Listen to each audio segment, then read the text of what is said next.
The results of disputed elections in 9 constituencies in court as he lays his boots to wrestle the Nsawam Aduaduri constituency from the MPP parliamentary candidates. On the 20th, we'll go to court, and then whatever the court says, we'll look at Nsawam Aduaduri because of what they were doing.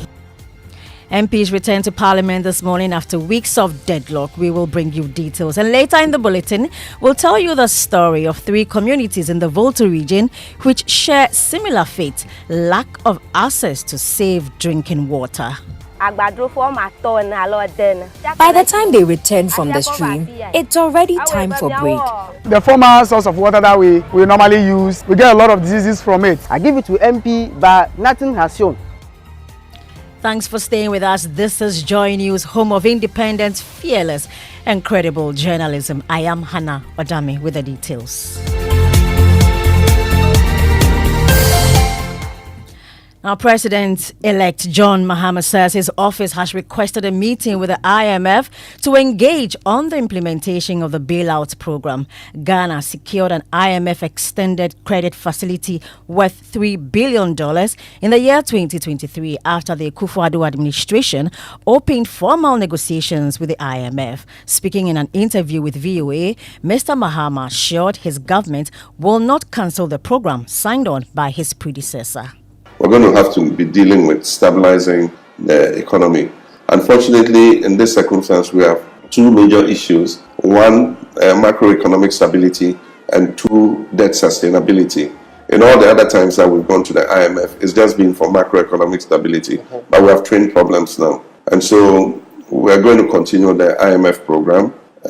We already have requested some discussion with the IMF because we're not part of the negotiation of this program.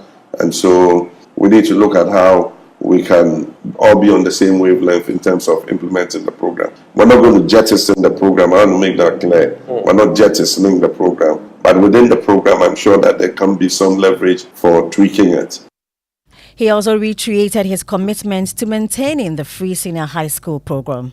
Free SHS has come to stay, and it is not going anywhere. Nobody is going to scrap free SHS. What was said was political talk, and it was just political gimmickry. Free SHS is not going anywhere. We're going to maintain the policy. What we're going to do is to get dedicated funding for it so that it is better resourced than it is currently. There's a lot of waste in the system. We're going to help to make it more efficient so that the teachers, the parents, and the students get the best out of the free SHS. That was President-elect John Dramani Mahama.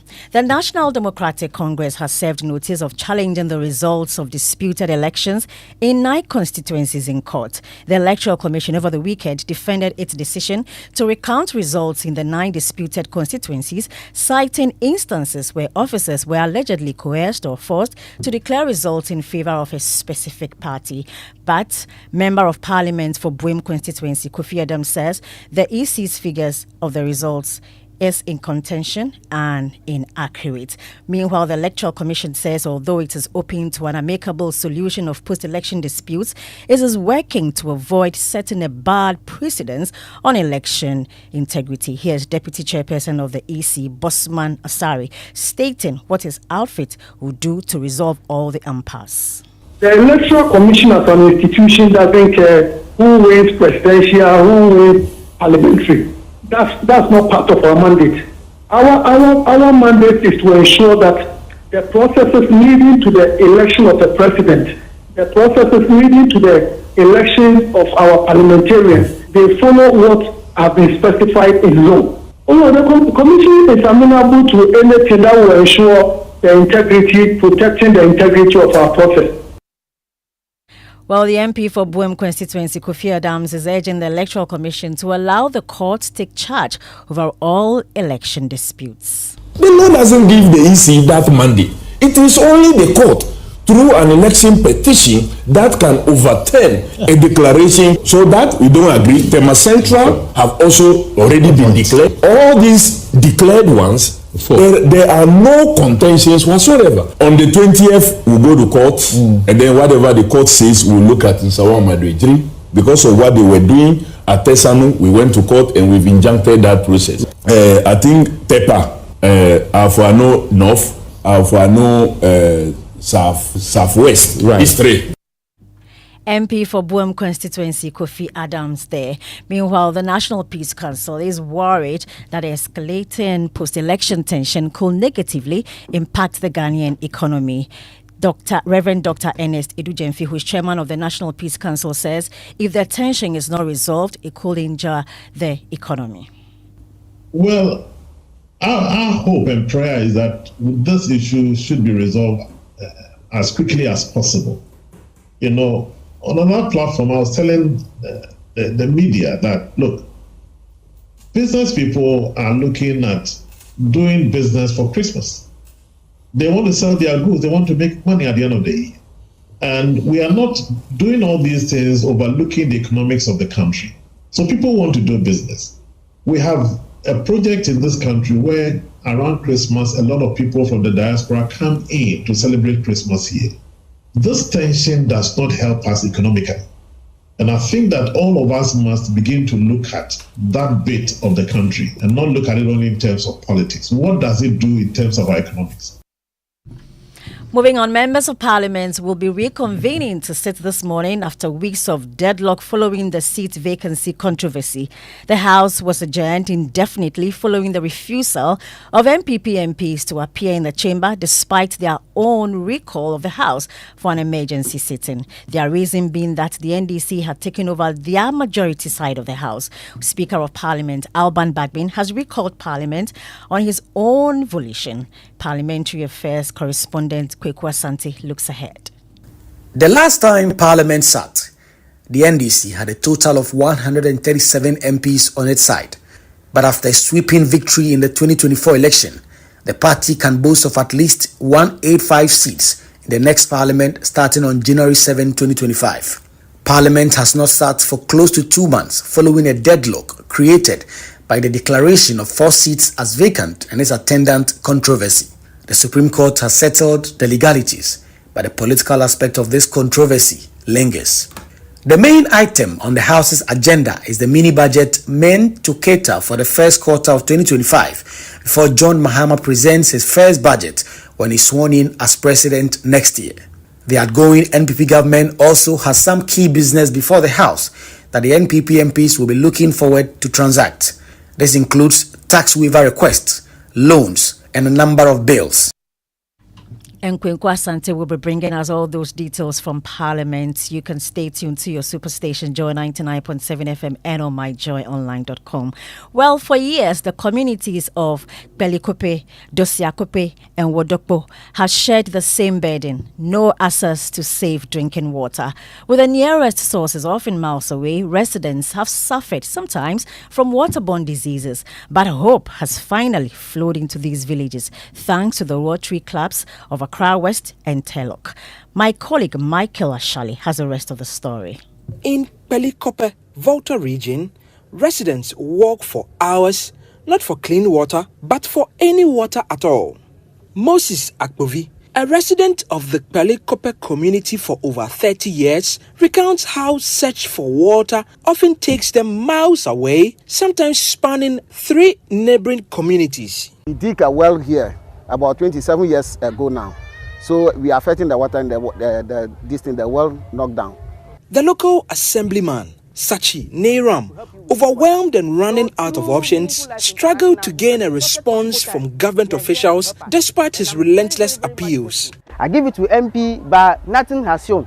About 20 kilometers away, Dosiakope mirrors the struggles of Pelikope. The former source of water that we normally use, we get a lot of diseases from it. Farther north, the small farming community of Fudopo struggles as well.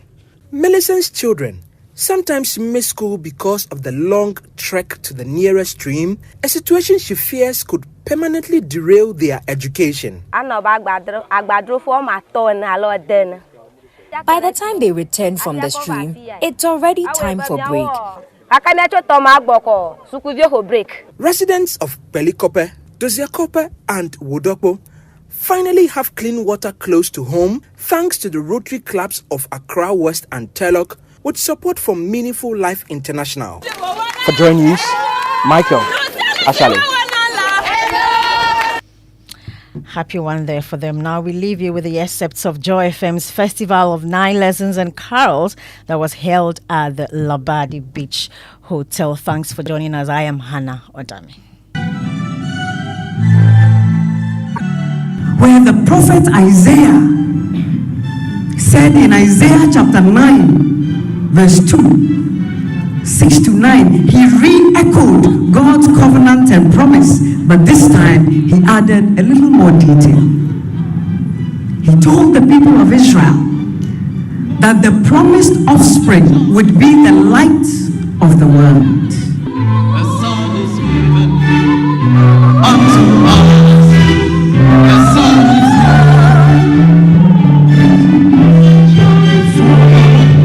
The sun is born. Joy 99.7 FM.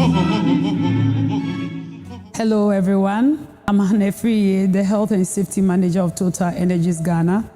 I want to remind you of the importance of road safety, especially as the festive season draws closer. Road accidents don't just happen, they are caused. Reckless driving, overspeeding, and poor vehicle maintenance are some of the leading causes during this period. Here are a few tips to keep you safe. Always ensure your vehicle is in good condition before traveling. Please wear your seatbelt and avoid distractions like using your phone whilst driving. Let's commit to responsible behavior on the road this season. Remember, safety starts from you. Safety for me, for you, and for all. Afishapa.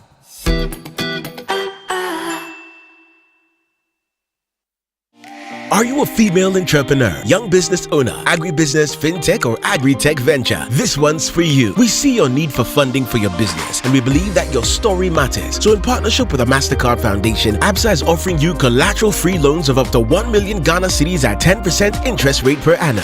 We've already pumped over 1.3 billion cedis into over 6,000 businesses. Yours is next. Visit our SME project office, your nearest ABSA branch, or head to absa.com.gh. Your story matters. ABSA. Afei, die twato. Esan say ye busunya no yesronko ntino. Ye kan say ye pepsodent a ye din wo so aka niema ne ho. Hey, wo hu, we ko hehia wo, no he wole, wo hwe, nana no ne, wo keba. Eyampo, omudinda so. Inga menaye, ehefa na yesu ye benya ye die. Won so betumi de udinga to president ebusia park no so. Bo ebusia se ho ban mo hodu. Fa we ni kire so to e ban wo na kopto wo president ebusia park. FDA chedi nkrato yatomu. Enhance your business operations with the HP Color LaserJet 150 NW printer. You can print, copy, and scan up to 19 pages per minute with high-quality mobile scans or customizable shortcuts in the HP Smart app that delivers effortless use from wherever you work so you can focus on growing your business. Take advantage of its Wi-Fi direct printing and intuitive touchscreen, which are both designed to simplify your day. With the HP Color LaserJet 150 NW printer, experience fast and easy setups and improved overall printing efficiency with a 20,000 page duty cycle built to keep you and your business secure and moving forward with embedded security that is pre-configured out of the box to detect and stop attacks. The HP Color LaserJet 150 NW printer is available at all Kompu Ghana stores. Visit kompugana.com or call 0302-752-020 for more information. Anymore, pop quiz. Are you ready? Hit me. Can you give me 3 words that start with omni? Oh, that's easy. Omnibus, omnipotent, omnibus. The bank with a really nice signboard. Hey, Radzi, you mean omnibisic. OMNIBSIC. Omnibisic. Let me hear you say it. Omnibisic. Perfect. Is that an abbreviation? Not entirely. And it's not just a bank with nice signboards either. Omnibisic Bank is Ghana's fastest growing bank with innovative banking products and headquarters in Atlantic Tower at Airport City, Accra, as well as 40 branches across the country. Omnibisic Bank has the final word on excellent customer service delivery in Ghana. Plus, they have the coolest signboard. Yes, they do. And the coolest name, Omnibisic.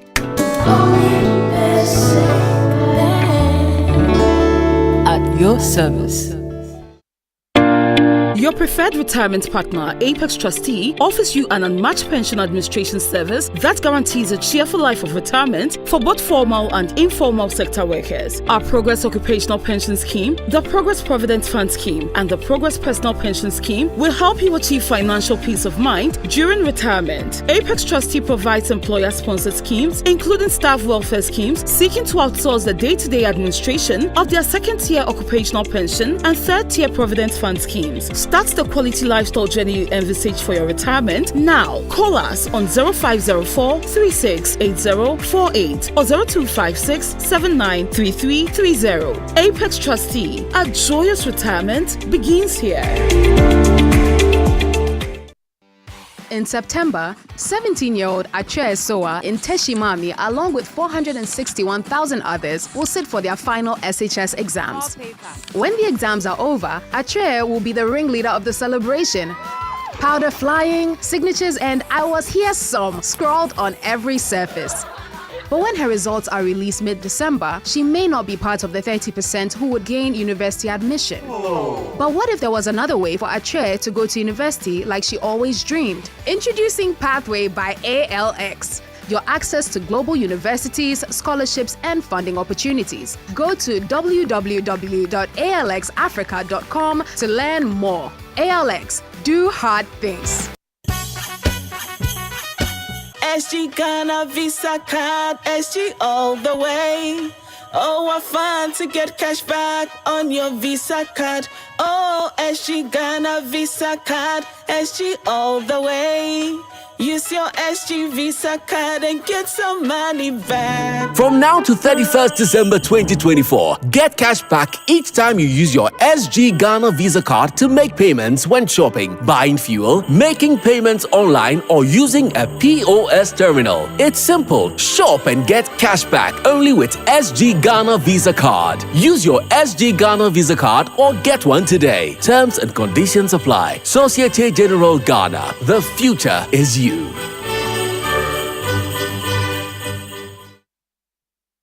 Right, so welcome back and thank you very much for staying with us here on the Super Morning Show on Joy 99.7 FM and the 6 a.m. news brought to us by Absa Bank Ghana Limited. Your story matters. Total Energies, Total, we go the extra mile for you. Coming up is the Joy Business Report brought to us by Safari Valley Resort, bringing you closer to nature, and Omni Basic Bank at your service. Akbafu. Morning. Good morning. How you doing? I'm great. You? God is taking care of his children. We're back, and another week. So how for do? Well, talk about coming back. MPs are returning to the house today, I understand. Yes, they're going back. After all that drama. Oh, yeah. They're returning. I don't know what they will do. We'll find out what they will do today. I don't know whether there's still going to be a controversy as to who is... the majority leader. And for those of them coming back and knowing that next year they will not be in the house, reality reality. Well, I mean, it's something that everybody should know. Today you're in Parliament, tomorrow you may not be there. Mm-hmm. Sometimes your party's actions or inactions could actually affect you. And there are those who believe that, some of the things the NPP did and other things they did not do has actually affected their members of Parliament. Whatever it is, a lot of them will not be coming back to Parliament. Yeah, and I guess that's why Ghanaians be watching John Mahama and his government to see what they'll do about the economy, especially when they assume office next year. Talking about the economy, we'll have the conversation today about the transformation agenda. A lot of people, I beg your pardon, have a lot of expectations of this government. But how must the government begin? What should be the government's, priority? It's a question we must find answers to. A lot of, revenue cuts. There's been conversations about e-levy, conversations about COVID-19 levy, conversations about betting tax. Mm-hmm. I still think that e-levy is unnecessary. COVID-19 levy unnecessary. But betting tax, you can reduce the percentage, but you must pay. Yeah, there are concerns that if you are taking away all those taxes, how do you make up for revenue? And that's something the government has to do. Well, that's something the government must do. I'm sure the government, I'm told that they've actually done all the analysis, and so they know how to, make up for the revenue. So I'm sure when the government presents its first budget, we'll learn more about that. But let's now get into the Joy Business Report with Darryl Kwao and the team.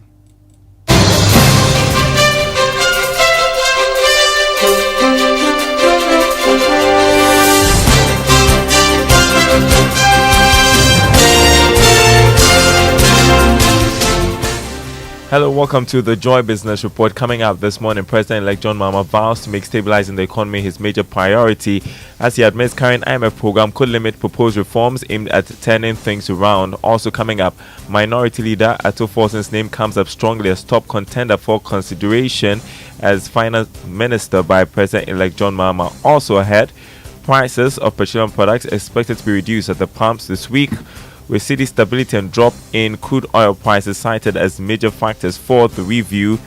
We've got details coming up. Don't go anywhere.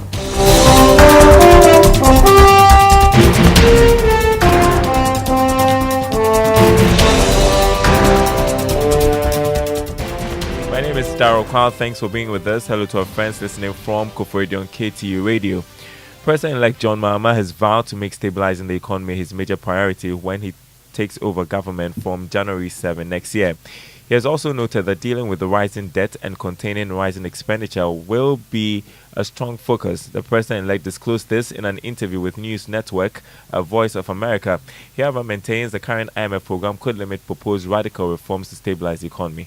If the economy is in a bad way, it affects education, it affects agriculture, it affects sports, it affects every sector of the country. So we're going to have to be dealing with stabilizing the economy.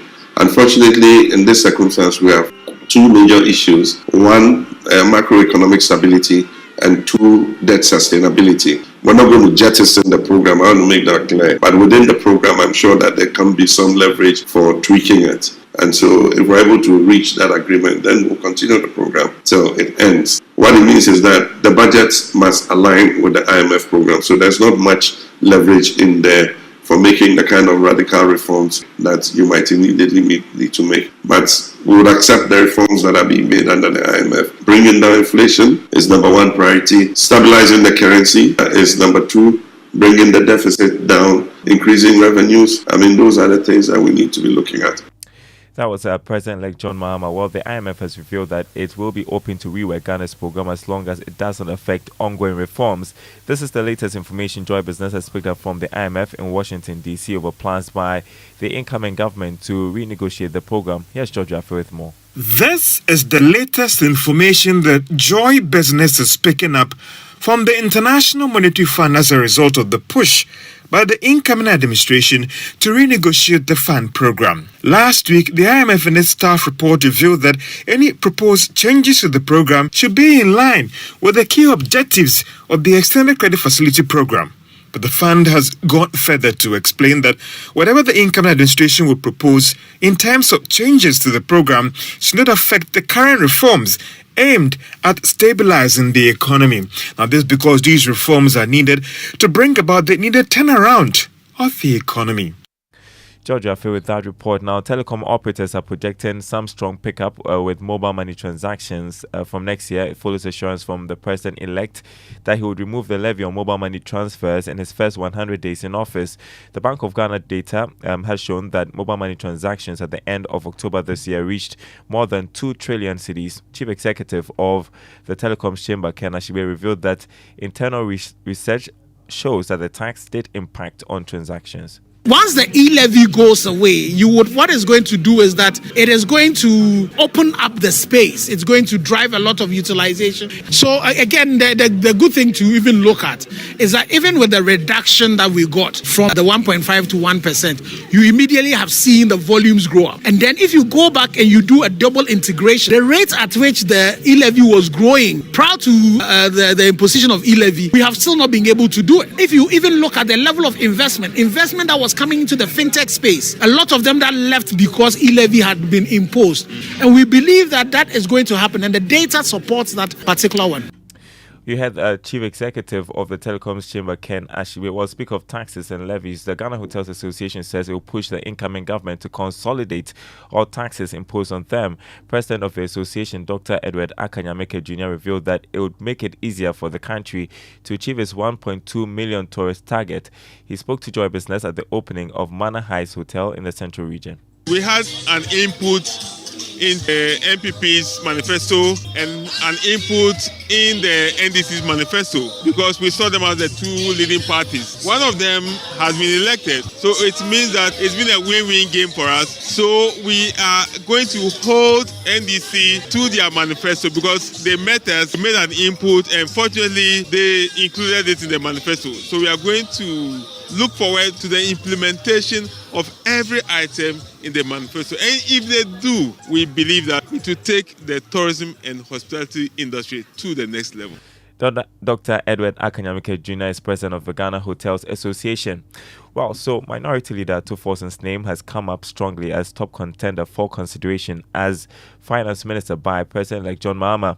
But we should also not rule out other personalities, including former finance minister Seth Terkper. Here's more in this report. Persons close to the president-elect have told Joy Business that Atuforson's consideration has also been influenced by some work in Parliament and the role played when it comes to the campaign in terms of the National Democratic Congress move to capture power. Another thing that is also working for Atuforson is the fact that majority of the seats won in Parliament, given the National Democratic Congress government simple majority in Parliament, means there might not be the need for Atuforson to still be the majority leader in Parliament. He is also the key finance person named by the president-elect on the transition team for the incoming administration. We should also note that there are other two persons that Joy Business has picked up. One of them is former Minister of Finance, Seth Terkper. Seth Terkper has been seen as President John Mahama's right-hand man since he lost power in 2016. He has been with him in some key investor meetings where John Mahama has deferred to him to speak on some economic and financial issues. Seth Terkper had also represented President-elect John Mahama in some key meetings over the past years. But for the third person, would hold on to his name for now. But brace yourself for some surprises when it comes to the person that the President-elect John Mahama announced as his finance minister and other key cabinet positions after January 7, 2025. All right, turning to some other news that would excite you. Prices of petroleum products are expected to be reduced at the pumps this week. This is based on data Joy Business has picked up from some of the major oil marketing companies. Here's more. Joy Business understands that we could see up to 2% reduction per litre at the pumps for the various petroleum products. This is based on what we've picked up from some of the major oil marketing firms that we've been engaging since last Friday. We're also learning that some of the oil marketing firms could actually start dropping prices at the pumps from today. The reduction has been influenced by the continuous stability of the Ghana cedi and prices of finished petroleum products on the international market. However, some industry watchers that Joy Business have been engaging are not happy with the proposed margin of reduction with the various petroleum products. This is based on the current developments on the market. Turning to the financial markets now, government recorded a 19.75% oversubscription of treasury bills a week after President Mahama won the presidential elections. That's according to the T-bills auctioned by the Bank of Ghana. Interest rates have neared 30%. Here's more. The government got 8.20 billion cedis from selling the short-term instrument. All the bids were accepted. A little over 6.740 billion cedis were secured from the 91-day bill, representing 82.1% of the total bid. For the 182-day bill, 951.67 million cedis were tendered. The 364-day bill also recorded 508.15 million cedis from the sale of the 364-day bill. Meanwhile, interest rate near the 30% mark. The yield on the 91-day bill also increased by 17 basis points to 27.77%. That of the 182-day bill was 28.49% from the previous weeks of 28.32%. The interest rate on the 364-day bill also went up by 3 basis points to 29.94%. Next, Grace Munayan of Data Bank Research tells us how your investments will fare on the stock market this week. Ghana's peaceful elections and the strong GDP growth reported by the Ghana Statistical Service boosted investor confidence in the stock market and resulted in price gains in 5 equities. However, a decline in the heavy-weighted MTN Ghana caused the market's indices to close lower. The gainers for the week were GCB Bank, SIC Insurance, Guinness Ghana Breweries, Unilever Ghana and Total Energies, whereas MTN Ghana and New Gold both declined.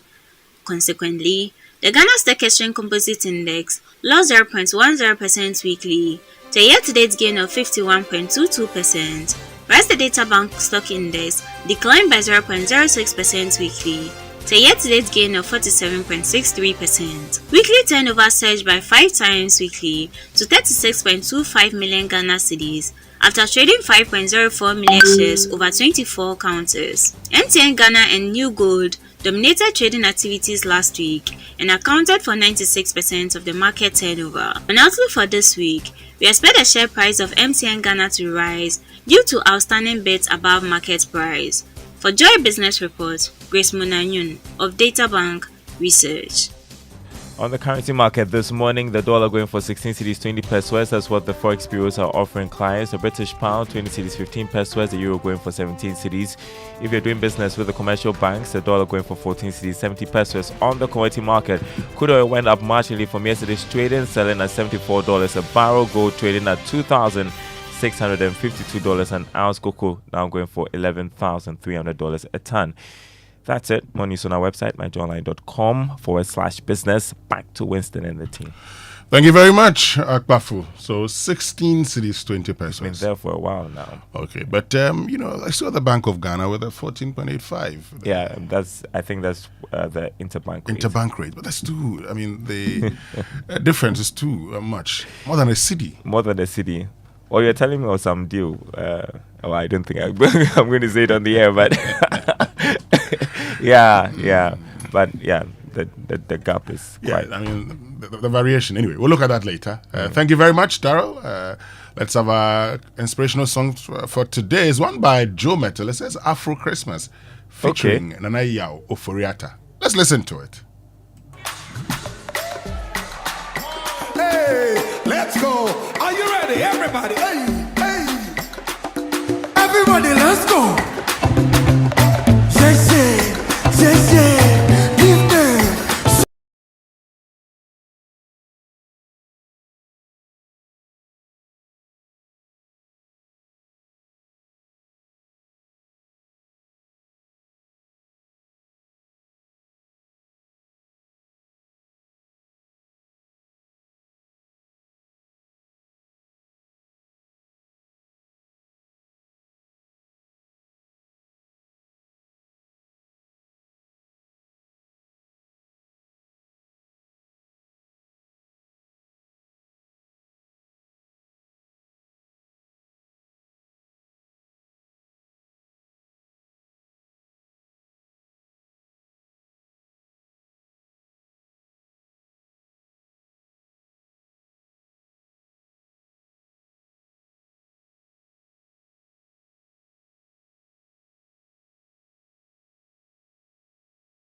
Nanaya Kuntunkununku Foriata. Kenneth. Kenneth, yes. Oh, I have missed Kenneth. Good morning, Raymond. Good morning. Good morning to you, Kenneth Nanaya Kuntunkunuku. No, the name originally was Nanaya Kuntunkununku Foriata. Kenneth Nkahu. No, Kenneth Nkahu. Then he became Christian. No, when his father Dr. Jones Oforiata had returned from I think the UK or something or US, then he named him Kenneth. Oh, he added more. He added Kenneth to it. Then he became Kenneth Oforiata. Ken Oforiata for short. Okay. But initially, Nanaya Kuntunkununku. Yes. Oforiata. I like the Kuntunkununku. Who was not supposed to have been. He now says he was not supposed to be here with us because his mother had been compelled to abort him. Yes. But she didn't, and that's why he's still alive. Yeah, we thank God for his life. We thank God for what he has done and keep on using him to do in this world. Yes. George, good morning. How are you? Yeah, good morning, Winston. How are you doing? Oh, I mean, the late Bachijan said something to me. He said, what you see is what you get. So as you see me, that's how I am.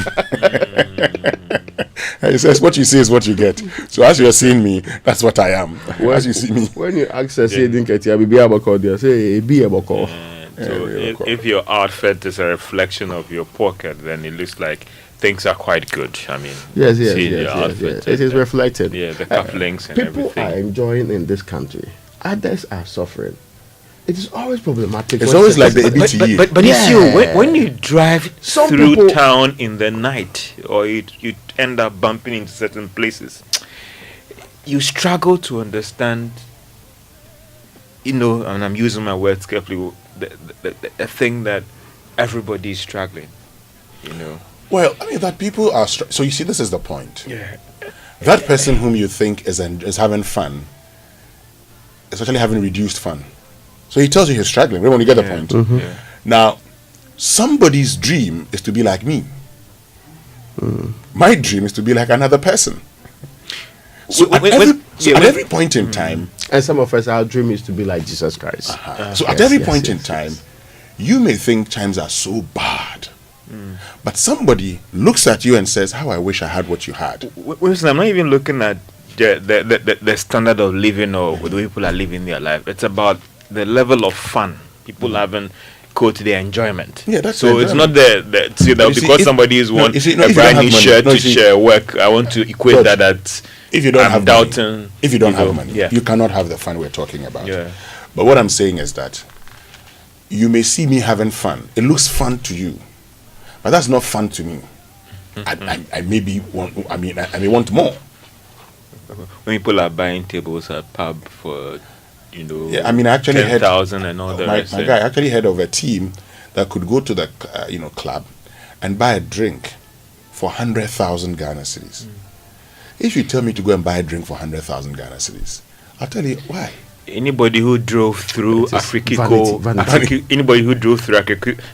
that's just around the TV3 yesterday after 10 p.m., you wouldn't believe the traffic that was there. Anyway, that's why there's inequality in this system. Some enjoy, some of us suffering. The idea is to bridge the gap. Yeah. Anyway, it is in our collective interest to bridge the gap. And the whole idea is for the economy to do so that the wealth can be spread towards everyone. You understand me? Even if the economy should not do well, we should still spread it. Well, let's get into Drive Safe campaign. Yes, and the Drive Safe campaign is brought to you by John News and the Multimedia Group and supported by Toyota Superior Quality. Chamber of Oil Marketing Companies Shipping Policy Advancing Industry Standards. And you need to turn off your engine. Always turn off your engine before refueling. This reduces the risk of fire and prevents accidental movement of the vehicle. Okay, which means we can now learn how to say it right. And that's brought to us by Kingdom Books. At Kingdom, quality and affordability are their hallmarks. And Societe Generale Bank Ghana, the future is you. Something must be done. You say either, I say either. Okay, so today's word, Raymond, give it a try. Today, not at all. No, today, I want you to give it a try. It won't happen. You get it right. Even if I would, it won't happen. E-I-T-H-E-R. I didn't hear it properly. E-I-T-H-E-R. Now, I brought this because some of you asked me, is it either or either? Yeah. My communication to you this morning is that both are correct. Communication to you both are correct. Either, either. Both correct. What about often and then often? Often. Often is correct. Okay. Just like soften, hasten, fasten. Don't say fasten. But for today, both correct. I just wanted to bring that because a lot of you had asked the question. That's why I said Raymond. If you insist. If you insist, so look, if you say either or either, both are correct, whether it's British or American English. Okay? And that's how you say it right.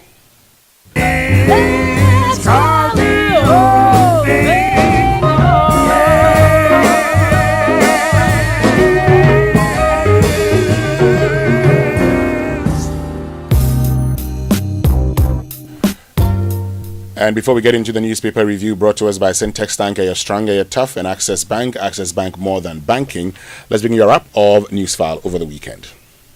All the discussions that I've heard emphasize that there is no provision in CI 127 that allows the EC to move the collation of constituency results outside of the constituency. And in this case, we are not even talking of one. We're talking of quite a number of them. Probably our political actors and the organizations they belong to have become criminal organizations or criminal enterprises who are seeking power at all costs, no matter what.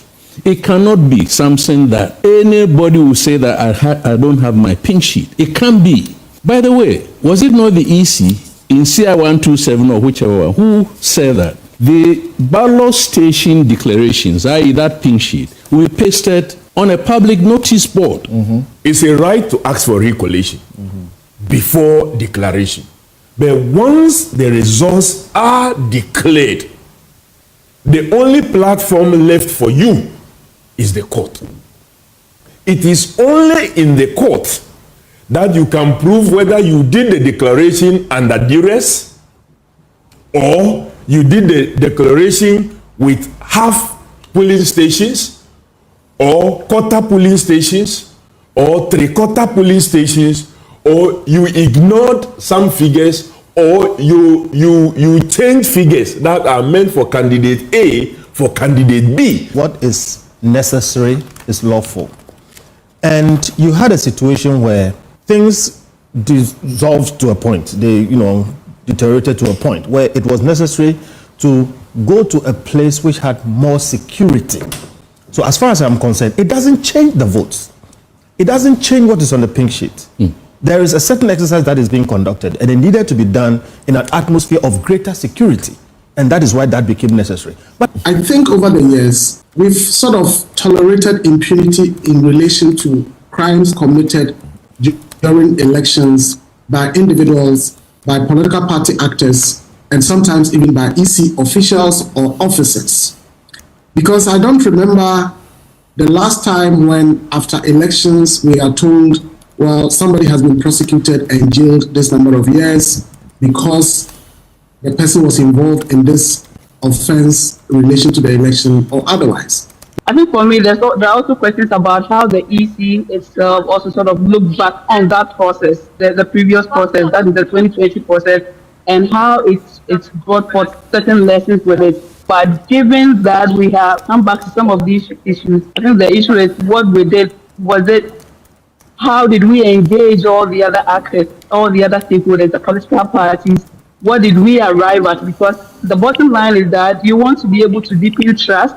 You want to be able to deepen transparency around the process. Otherwise, everything that you do can be undermined by one or the other aspect. By 7 p.m. from the NDC's position, they knew their position in terms of the results. By 11 p.m., MPP knew their position in terms of the results. That is an indication that these two parties, even though we are claiming that some of the pink sheets are burnt or whatever, they have certain copies. And if we really want to be honest, both of them must produce the copies that their IT teams have so that we put them together and move on as a country.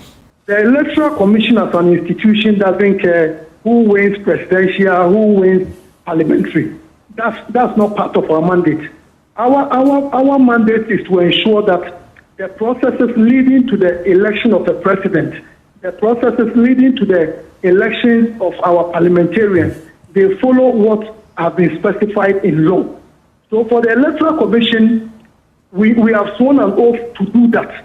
So what we are basically saying is that we, so far out of the 12 which the commissioner said we'll be looking at, that means 12 from the 276, that's 264 or so.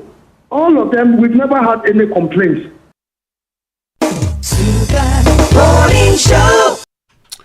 So that was a wrap of news. But before this, the communications director of the Baumia campaign, Dennis Miracles Abuaje, joined Samson. Let's listen to him. This is not the results that we expected from the MPP side. We were quite optimistic that, considering the prevailing situation that the country finds itself across sectors, and looking at the propositions that we had made, we believed we had superior... The bold solutions. Yes, we believe we had superior propositions to confronting these issues than the NDC did. There are a series of issues, some of which I think that maybe we underrated the extent to which our people were unhappy. You remember when even our own MPs were making calls for certain changes in government and certain reshuffles, and that as a government, our people may not have been so happy about. Again, there is this issue of cost of living, which our campaign really made proposition to address. You can't take it away from the people. I always insisted that the entire economic conversation, what was most important to the people was the cost of living. Honestly speaking, Akufo-Addo by his persona and demeanor, if you're watching him from afar, the easiest take would be he's arrogant. But for anybody that has worked with him and been very close to him, including CSOs and you yourself, Samson, would disagree that he is not arrogant. He is, very strongly, he has very strong views and he says them messages and all of that. So there is this issue about the National Cathedral. You understand? You may be strongly convinced about it. But if the people have punished you again, in the future, you learn from it and realize that if you are doing the thing for the people and they say they don't want it, maybe you call, do an nationwide address and say, I have been trying to do this thing and the feedback I'm getting is that you don't want it. As a result of that, I've stopped. The one thing is for sure, that the party and even the people of this country acknowledges his hard work, his dedication. Nobody, even in the midst of all this discussion, has even pointed a finger at him. Really? They have mentioned why the president brought him into his campaign in the first place, to fix the economy. The economy is broken as never before. But we've seen the post-election analysis. Now we are not doing the pre-assumptions. The numbers and the outcome and the sentiment exiting the polls is quite clear. Everybody believes that he's applied himself very well. Okay, so Raymond and George, that's what transpired over the weekend on Newsfile. Lots of discussions about election 2024, and we had always indicated that the elections must end in the first round. It ended in the first round. Yeah, I didn't want to come back. Of a wish that's why I stopped talking about election matters a long time ago. I mean, I just wanted it to end in the first round. I'm moving on now. So we can celebrate preparing for Christmas. Yes, we are preparing for Christmas. Yeah. But Raymond, quick thoughts on what you heard, particularly from Miracles. Abuaje, Dennis Miracles Abuaje. Seems the NPP, I mean, you heard some people, you hear some people saying they knew they were going to lose. Others like, oh, this is not what we expected. I think it's too early. What you hear from them and the people who be speaking, their personal, maybe how they view things. A more scientific review would show what trends, where the difficulties were, and how they can actually proceed. I've heard people list issues. I've heard Dr. Kennedy list other issues, but all of these are very nice things to say. But put the science behind it. Properly get to the base, have a proper team that will engage from the grassroots straight to the top, not only of the party, but of other Ghanaians, and asking the questions.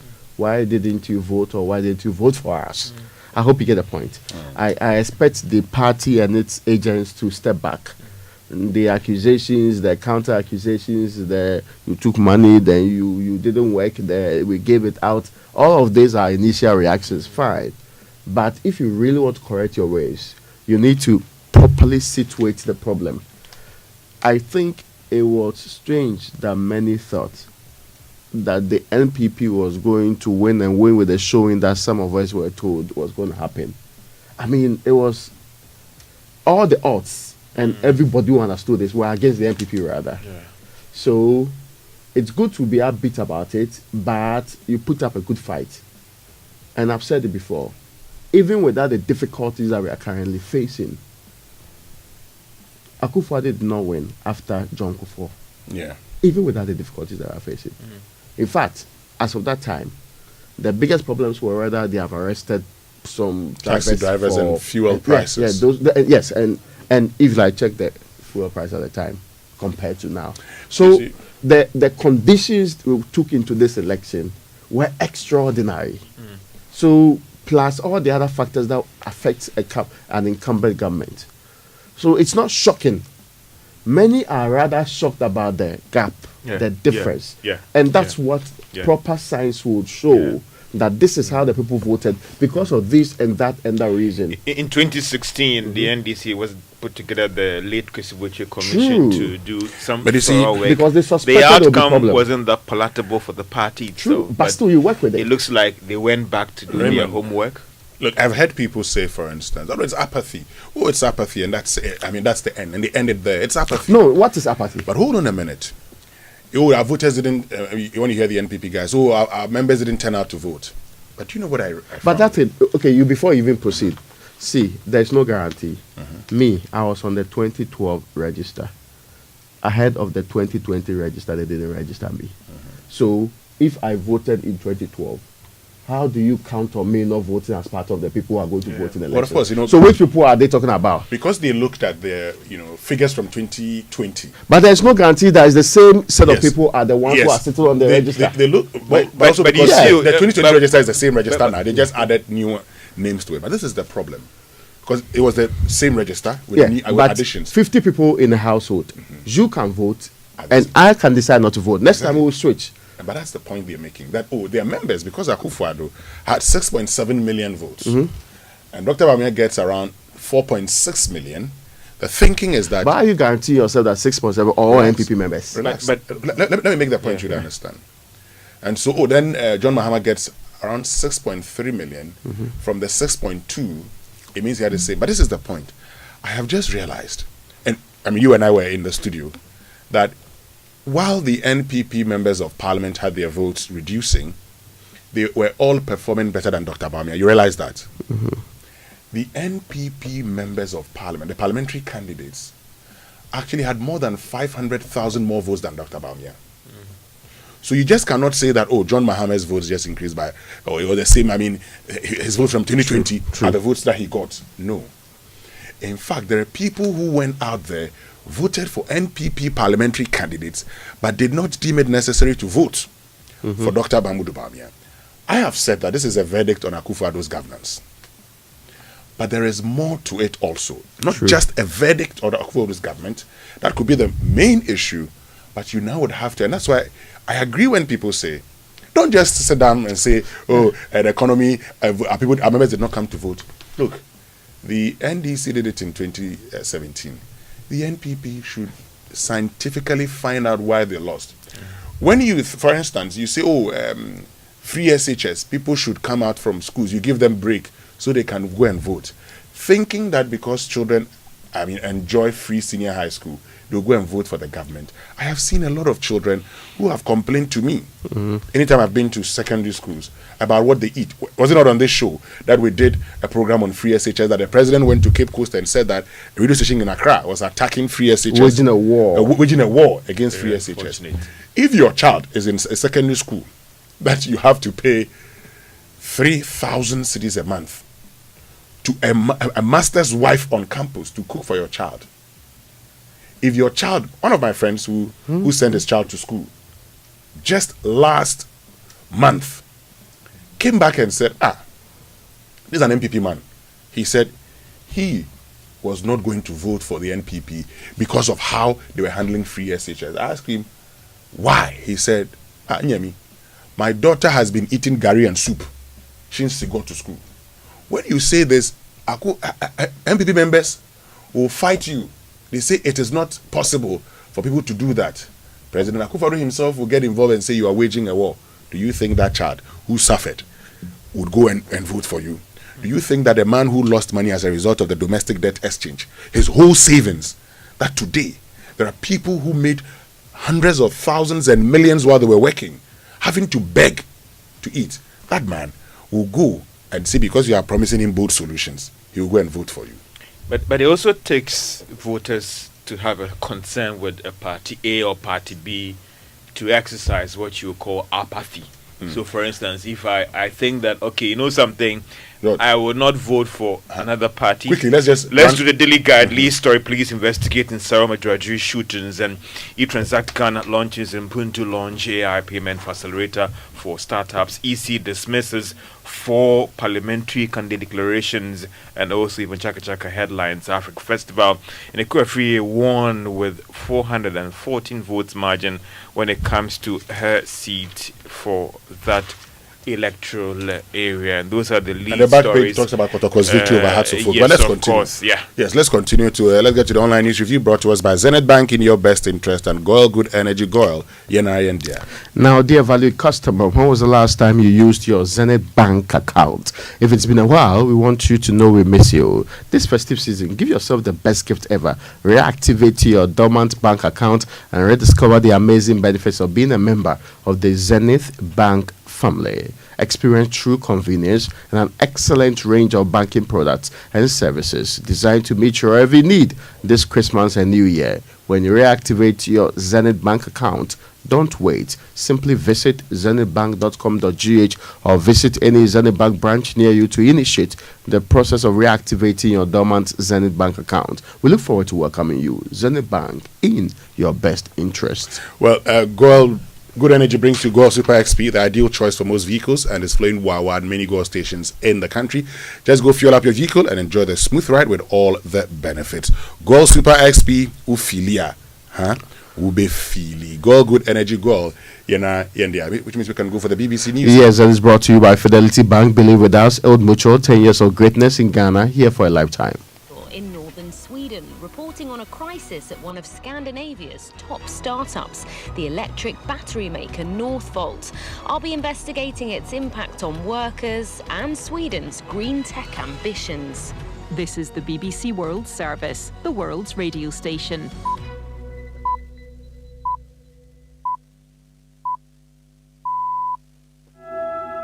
Hello and welcome on Newsday to BBC World Service with Rob Young and Victoria Uwonhunda.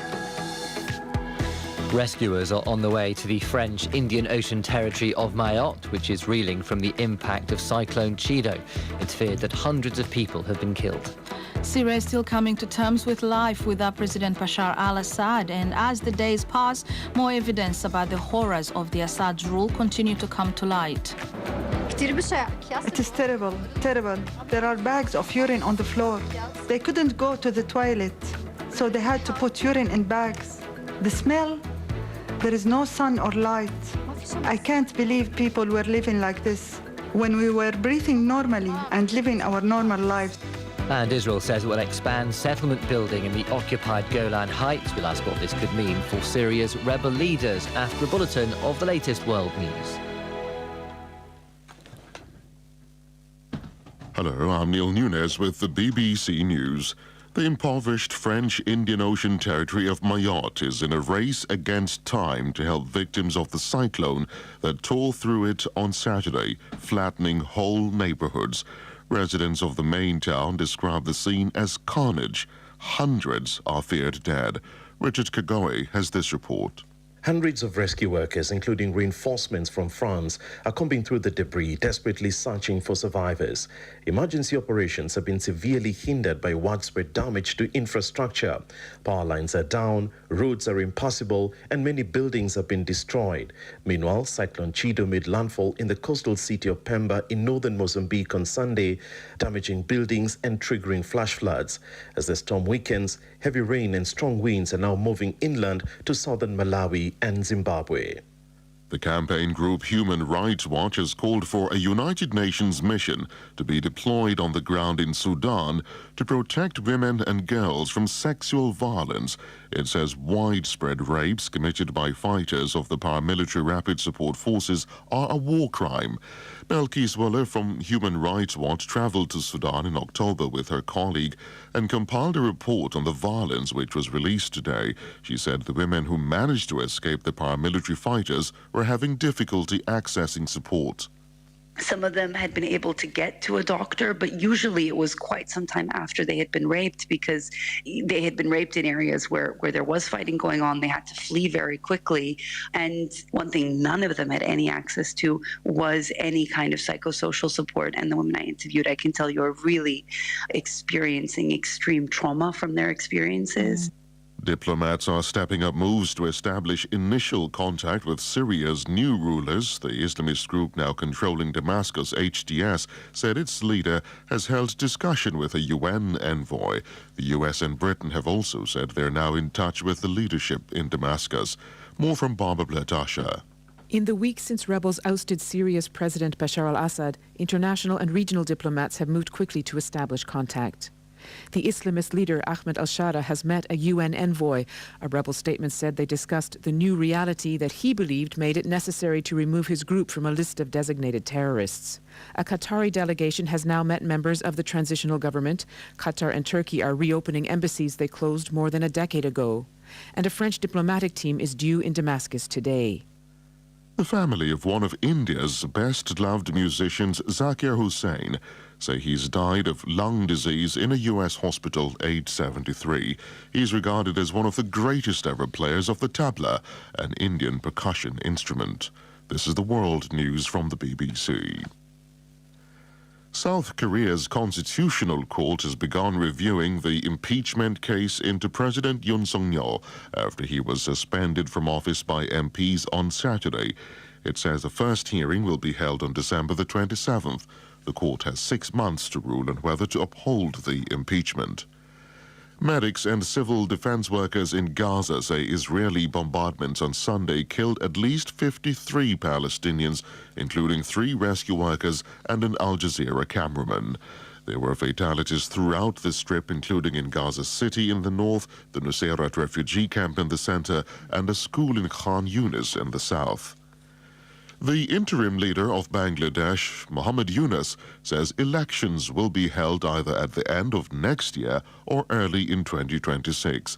In a TV address, Mr. Yunus said the timing would depend on support among political parties for electoral reforms that he has called for. A viper with scales that look like eyelashes and a bat with a leaf-shaped nose are among the latest species discovered in the Mekong region, straddling 5 countries in Southeast Asia. An annual report by WWF says more than 200 new species have been found there this year. We get more now from Charles Haviland. The bat uses its distinctive nose to locate objects by sound. The researchers also found a spiky-footed lizard they say is worthy of a role in Game of Thrones, a new hairy relative of the hedgehog that's been given the Vietnamese name for a vampire, and a leafless yellow and orange orchid. Many of these newly unearthed species are vulnerable. The habitat of the brilliant green and brown viper in Thailand is threatened by livestock grazing and fuelwood collection. The WWF is highlighting the need to protect these Mekong species. It fears others may even go extinct before we discover them. BBC News.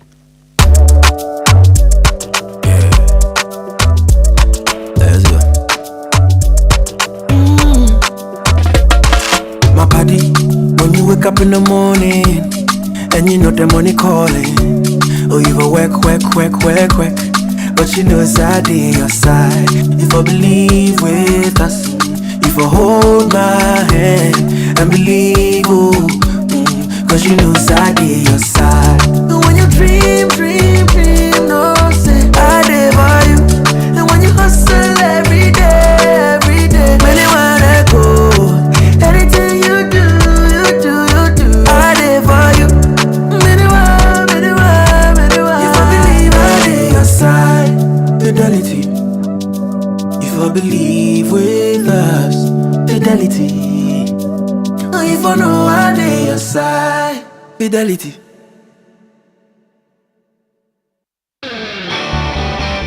In a world where only the best survives, you need a fuel that can match your drive.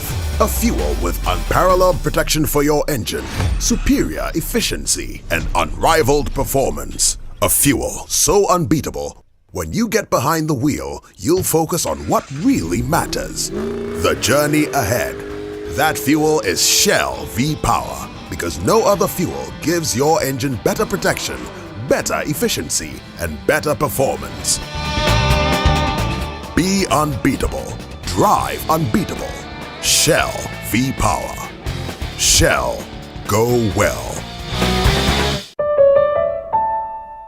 Have you ever thought one click could expose your data, or a simple message could drain money from your mobile account? In today's digital age, information is power, and protecting it is essential. At Academic City, our MSc in cybersecurity equips you to code, shield, and excel, providing the expertise to protect data and defend against cyber threats. Apply now for our January 2025 intake. Visit act.edu.gh or call 0262 693870 to secure your future. Academic City, educating future-ready leaders. I am Wahinere Gifty Auntie. You see, it always feels good when you receive that salary alert. I made a bold decision to invest a lump sum into the Old Mutual Retirement Salary Plan, and this means that I will get these alerts every month throughout retirement for the rest of my life. You too can retire on your own terms. Invest a lump sum in the Old Mutual Retirement Salary Plan today and receive a monthly income for the perfect retirement. Call Old Mutual on 050-453-4333 or visit www.oldmutual.com.gh to sign up today. Obrapa Ahotongwa. Old Mutual. Do great things every day.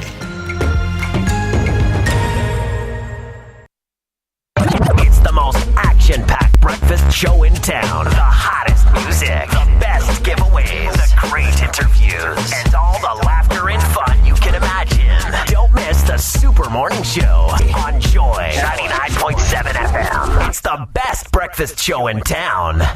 For decades, we have helped businesses connect with their trade partners all over the globe. From Ghana to Burkina Faso, Côte d'Ivoire, Benin, Togo, Senegal, China, Morocco, France, Netherlands, and many other countries. We have made it possible to bring Ghana to the world. We have brought small and medium businesses closer to their customers across the regions in Ghana with our SME support facilities. We have brought relief and smiles to the faces of families with our employee personal loans. With our cutting-edge technology and digital support, we take the burden of complex thinking off you, making life simple. That is who we are, as close as a partner. Bank of Africa. We are indeed the African bank with the global reach.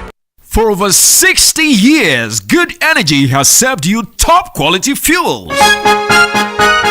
Go Oil brings you Super XP for a smooth ride. It is available in Gold stations nationwide. Gold Super XP is fortified with special additives which help your engine perform better and use less fuel. Gold Super XP is quality fuel, the ideal choice for most vehicles. Energize your ride with Gold Super XP. Who feel ya? Huh? Who feel? Good energy. Joy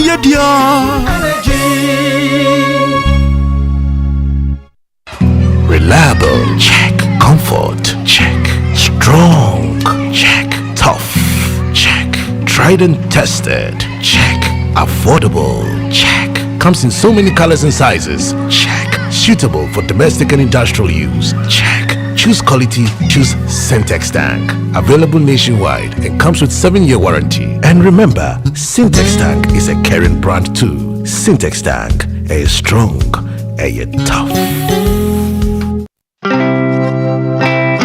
Life's questions can be tough, but the answers don't have to be. At Blueprint DNA, we provide accurate paternity and DNA testing, giving you the clarity and peace of mind you deserve. Whether it's for legal matters, travel, or simply finding out the truth, we are here to guide you in every step of the way. Visit us at blueprintdna.org or call our consultants today on 0547 113 957. Blueprint DNA, your trusted experts in paternity and DNA testing.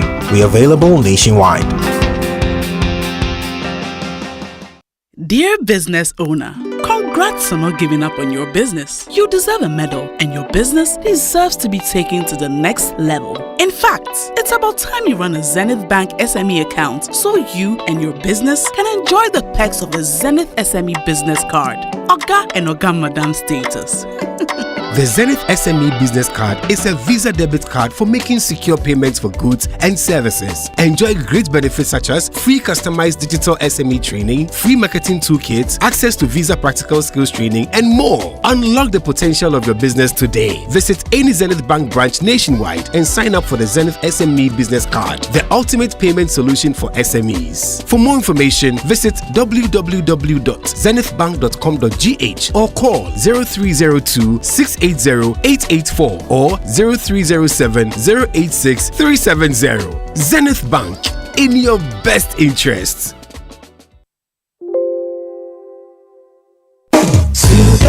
Morning Show. Coffee in your cup and joy on the set. The Super Morning Show is always the best bet on Joy 99.7 FM.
called me and said, "You were part of the reasons why we lost." It's true. Now they accuse you first. It's grief process. And I said, what about part of which reason? Yes, you people, agenda setters. Who set any agenda?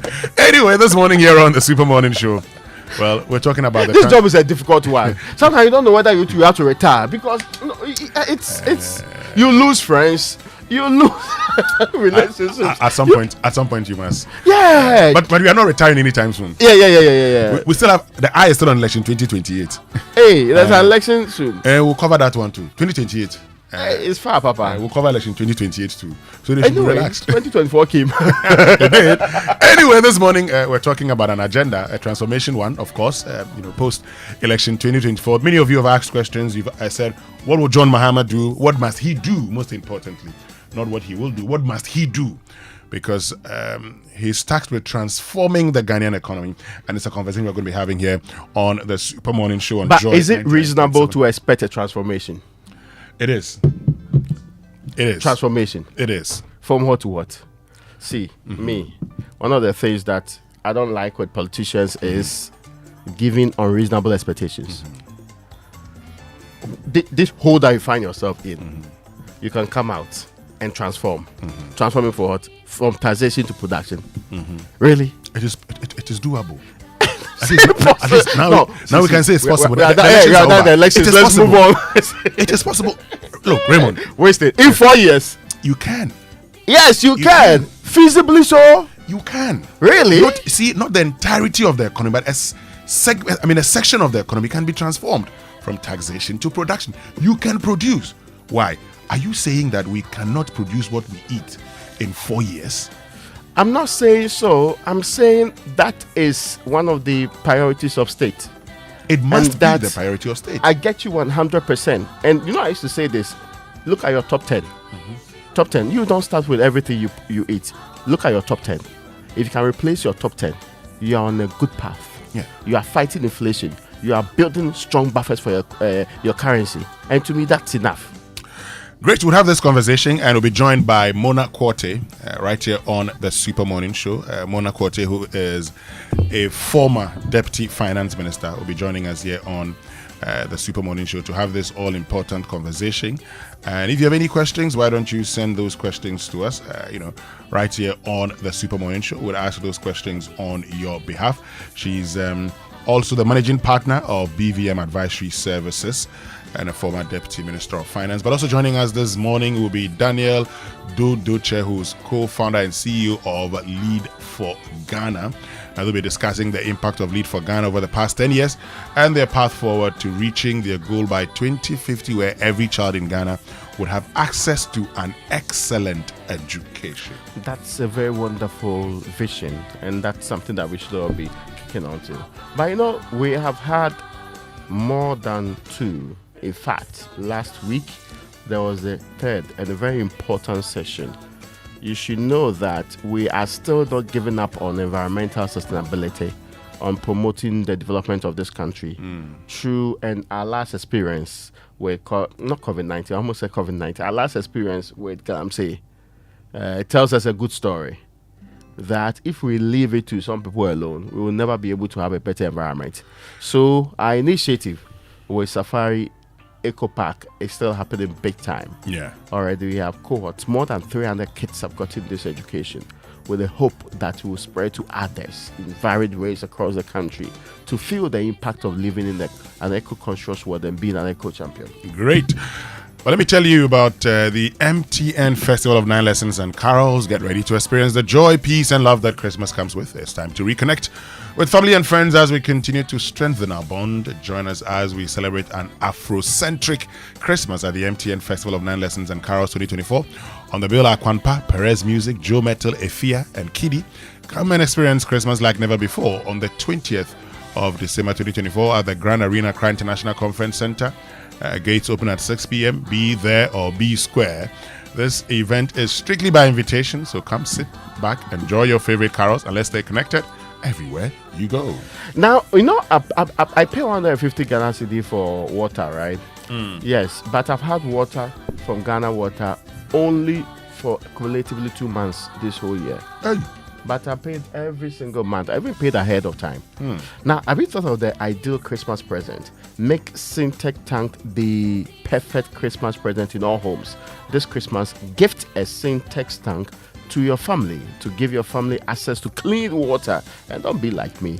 It's not just for Christmas, it's for a lifetime. No matter where you are in the country, just call 0244 335 168. 0244 335 168 and we'll make it happen. 0244 335 168 is the number.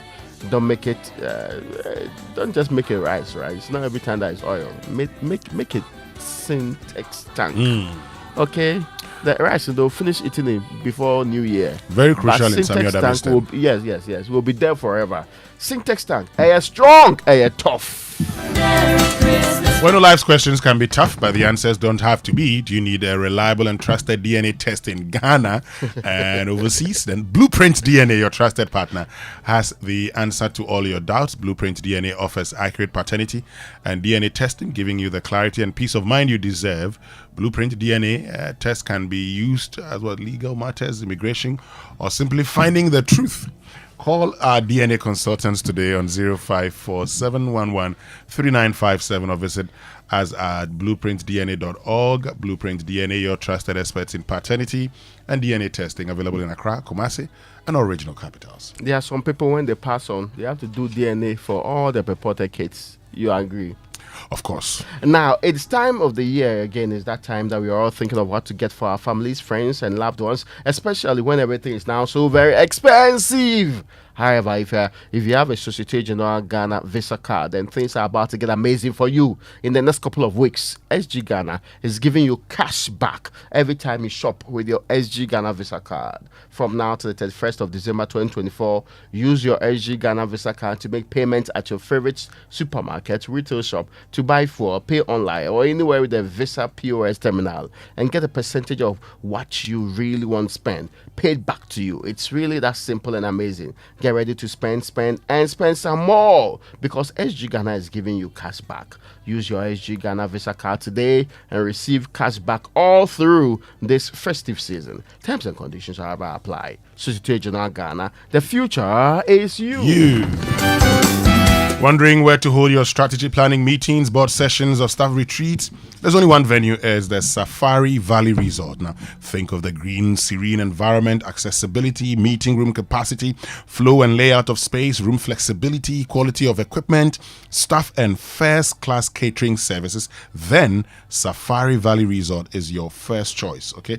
Enough of the let's meet in the green building. Let's meet in the, whatever. Ken's conference room. No. Call Safari Valley Resort on 0596 914 394. Safari Valley, bringing you closer to nature.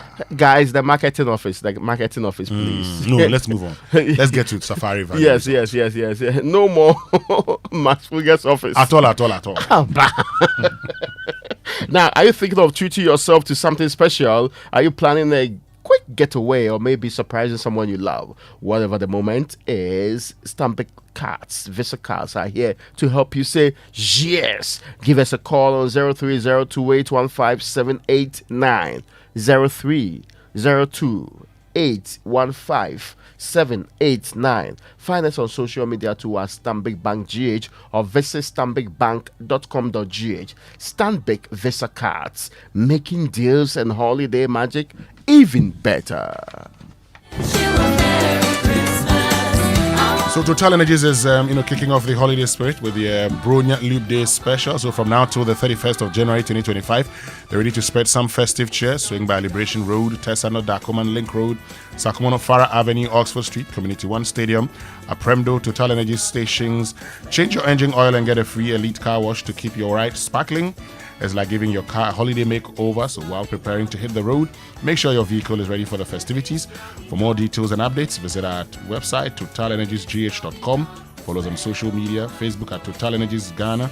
On X, that's at Total Energies GH in caps, and Instagram, Total Energies in small letters. Now, the Kingdom Books and Stationery Limited is organizing its end-of-year furniture promotional sales. This started from the 15th of November and it's going to be till the 31st of December this year. Kingdom Books and Stationery is giving away a 10 to 15% discount, huge discount on all furniture at our furniture shops. In Tema, you can locate us near the Community 4. At the head office at Akwaje, in Takrade is a Market Circle. If you are in Cape Coast, go straight to the University Bookshop, and Sprinter's Road is near the APSA. At Atomic Center Point Mall, and if you want to trace us at Winneba, is the Winneba University Campus. On KNUST is at Santase, yes, and Santase, both KNUST campus, and also at Santase in Kumasi. You can also shop online, kingdomstoreonline.com. Hurry while stocks last. For further inquiries and more details, contact us at any of these numbers: 0501 620 or 0302 764 101, or email us at info@kingdomgh.com. Kingdom Books and Stationery Limited, where quality and affordability are both assured. Terms and conditions, however, apply. Great. So stay with us when we return after these messages. We bring you sports and your birthday messages right here on the Super Morning Show. If home is where the heart is, then let's go home, shall we? Let's go where the entertainment is, where the passion is, where the laughter is, and sometimes even the tears too. Let's go where we feel safe enough to share our opinions and send tweets, where we do that embarrassing little dance to our favorite song. Let's go home where the love, the care, and the joy live. There's no place like home. Connect your home to super fast internet with affordable data bundles from MTN Home. Visit broadband.mtn.com.gh or your My MTN app to sign up today. MTN. Imagine a world where your home or business is powered by the sun's boundless energy. Picture your rooftop transformed into a solar sanctuary, radiating with eco-friendly vibes and city-saving brilliance. Well, dream no more. With Standard Chartered's renewable energy loans, you can turn this dream into a dazzling reality. And guess what? Our renewable energy loans come at very low rates. That's right, we are not just offering loans, we are offering the keys to your solar-powered kingdom. Say goodbye to high electricity bills and step into a new world where every watt generated is a step towards a brighter, more sustainable future. So if you're ready to take control of your energy destiny and switch to solar today, give us a shout on any of the following phone lines: 050-153-5789, 050-153-5790, 0244-674154. Let's chart a course for a brighter tomorrow and make your solar dreams shine brighter than ever before. Standard Chartered, here for good.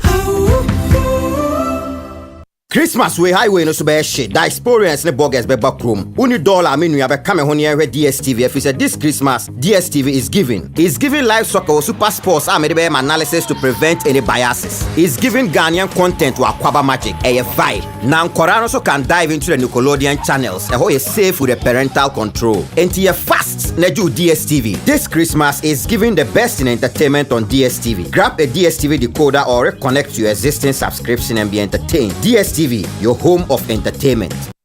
Happy birthday to you. Happy birthday to you. Happy birthday. Happy birthday to you. Happy birthday to you. Happy birthday. And birthday messages here on the Super Morning Show, brought to us by MTN. Everywhere you go, and Bank of Africa, the African bank with global reach. Bank of Africa, as strong as a group, as close as a partner. Let's see whose birthday it is today. Let me start with the one that I'm instructed to do from my boss, Samuel Dame. He's also instructed to do from his boss. That's how life is. Anyway, happy birthday to Dr. Margaret Chiberi, former Director of Human Resource Directorate of the Ghana Health Service. Dr. Chiberi, happy birthday to you and enjoy the birthday. Please, may God bless you and make you great. If I don't do it well, I'll be in trouble. So note, we are very grateful for your life today. Anyway. Yeah. Happy birthday to you. It's also the birthday of my dear friend Benjamin Achina Berntu. Oh. Yes. This is actually Brento's birthday. Yes. Achina. Achina has become very slim nowadays. I don't know the secret, but he says he's been working. So, well, since he's working very well, Achina used to be a very active Ghanaian. Oh, yes, I remember. Now he's preventing child trafficking and related matters. Very crucial. Yes. In Samuel Dami's voice. Yeah. Fantastic guy by all standards and qualifications. It's also the birthday of Diana Duasare. Diana, was a vice president of Lagos Hall JCR. Oh, okay. Now she's making a lot of money and she's doing missionary work too, God's work. That's how you progress in life, not unlike Opana. Well, yesterday was Ambassador George Safo Jumon's birthday. Oh, okay. So belated happy birthday to you. George Safo Jumon. We used to call him Safo, just Safo for short in those days. But anyway, it means we can get into the Sports Center, brought to us by MTN. Everywhere you go, Standard Chartered Bank. Here for good. And if it's football you want, we've got it all. Yes, all of it on DSTV, all the leagues, all the caps, and all the matches live in HD. The season promises to be exciting. DSTV, your home of entertainment. So, folks, imagine a world where your home or business is powered by the sun's boundless energy. I mean, picture your rooftop transformed into a solar sanctuary, radiating with eco-friendly vibes and city-saving brilliance. Well, dream no more. With Standard Chartered's renewable energy loans, you can turn this dream into a dazzling reality. And guess what? Our renewable energy loans come at very low rates. That's right. We're not just offering loans, we are offering the keys to your solar-powered kingdom. Say goodbye to high electricity bills and step into a new world where every watt generated is a step towards a brighter, more sustainable future. So if you're ready to take control of your energy destiny and switch to solar today, give us a shout on any of the following lines: 050-153-5789. 050-153-5790, and the last one is 0244-674-154. Let's chat a cause for a brighter tomorrow and make your solar dream shine brighter than ever before. Standard Chartered, here for good. And I'm sure you guys have heard about have you got the latest from MTN? Well, if not, then listen. Because for those of you who love MTN Free After One, prepare for the upgraded experience. That is MTN Free After One Extra. Now let me tell you what the extra is all about. With MTN Free After One Extra, you can talk for a whole hour uninterrupted while paying for only the first minute of every 10 minutes you talk, which means for every 10 minutes you talk within the hour, you only pay for the first minute, and you get to talk for 60 minutes straight with no interruptions. You like what you hear? Well, as if that's not enough, you also get 50 megabytes of data for free after your first call daily. So, you see, now's the time to talk extra with all the people you love. To subscribe to MTN Free After One Extra today, just dial *550#, and follow the prompts. Thank you, Tahiru. Thank you. Hello, Winston. Yo, how are you? Very well. Yourself? Oh, I'm fantastic. Of course you are. Kotoko beat Hassel folk. They did. That's the best news I had.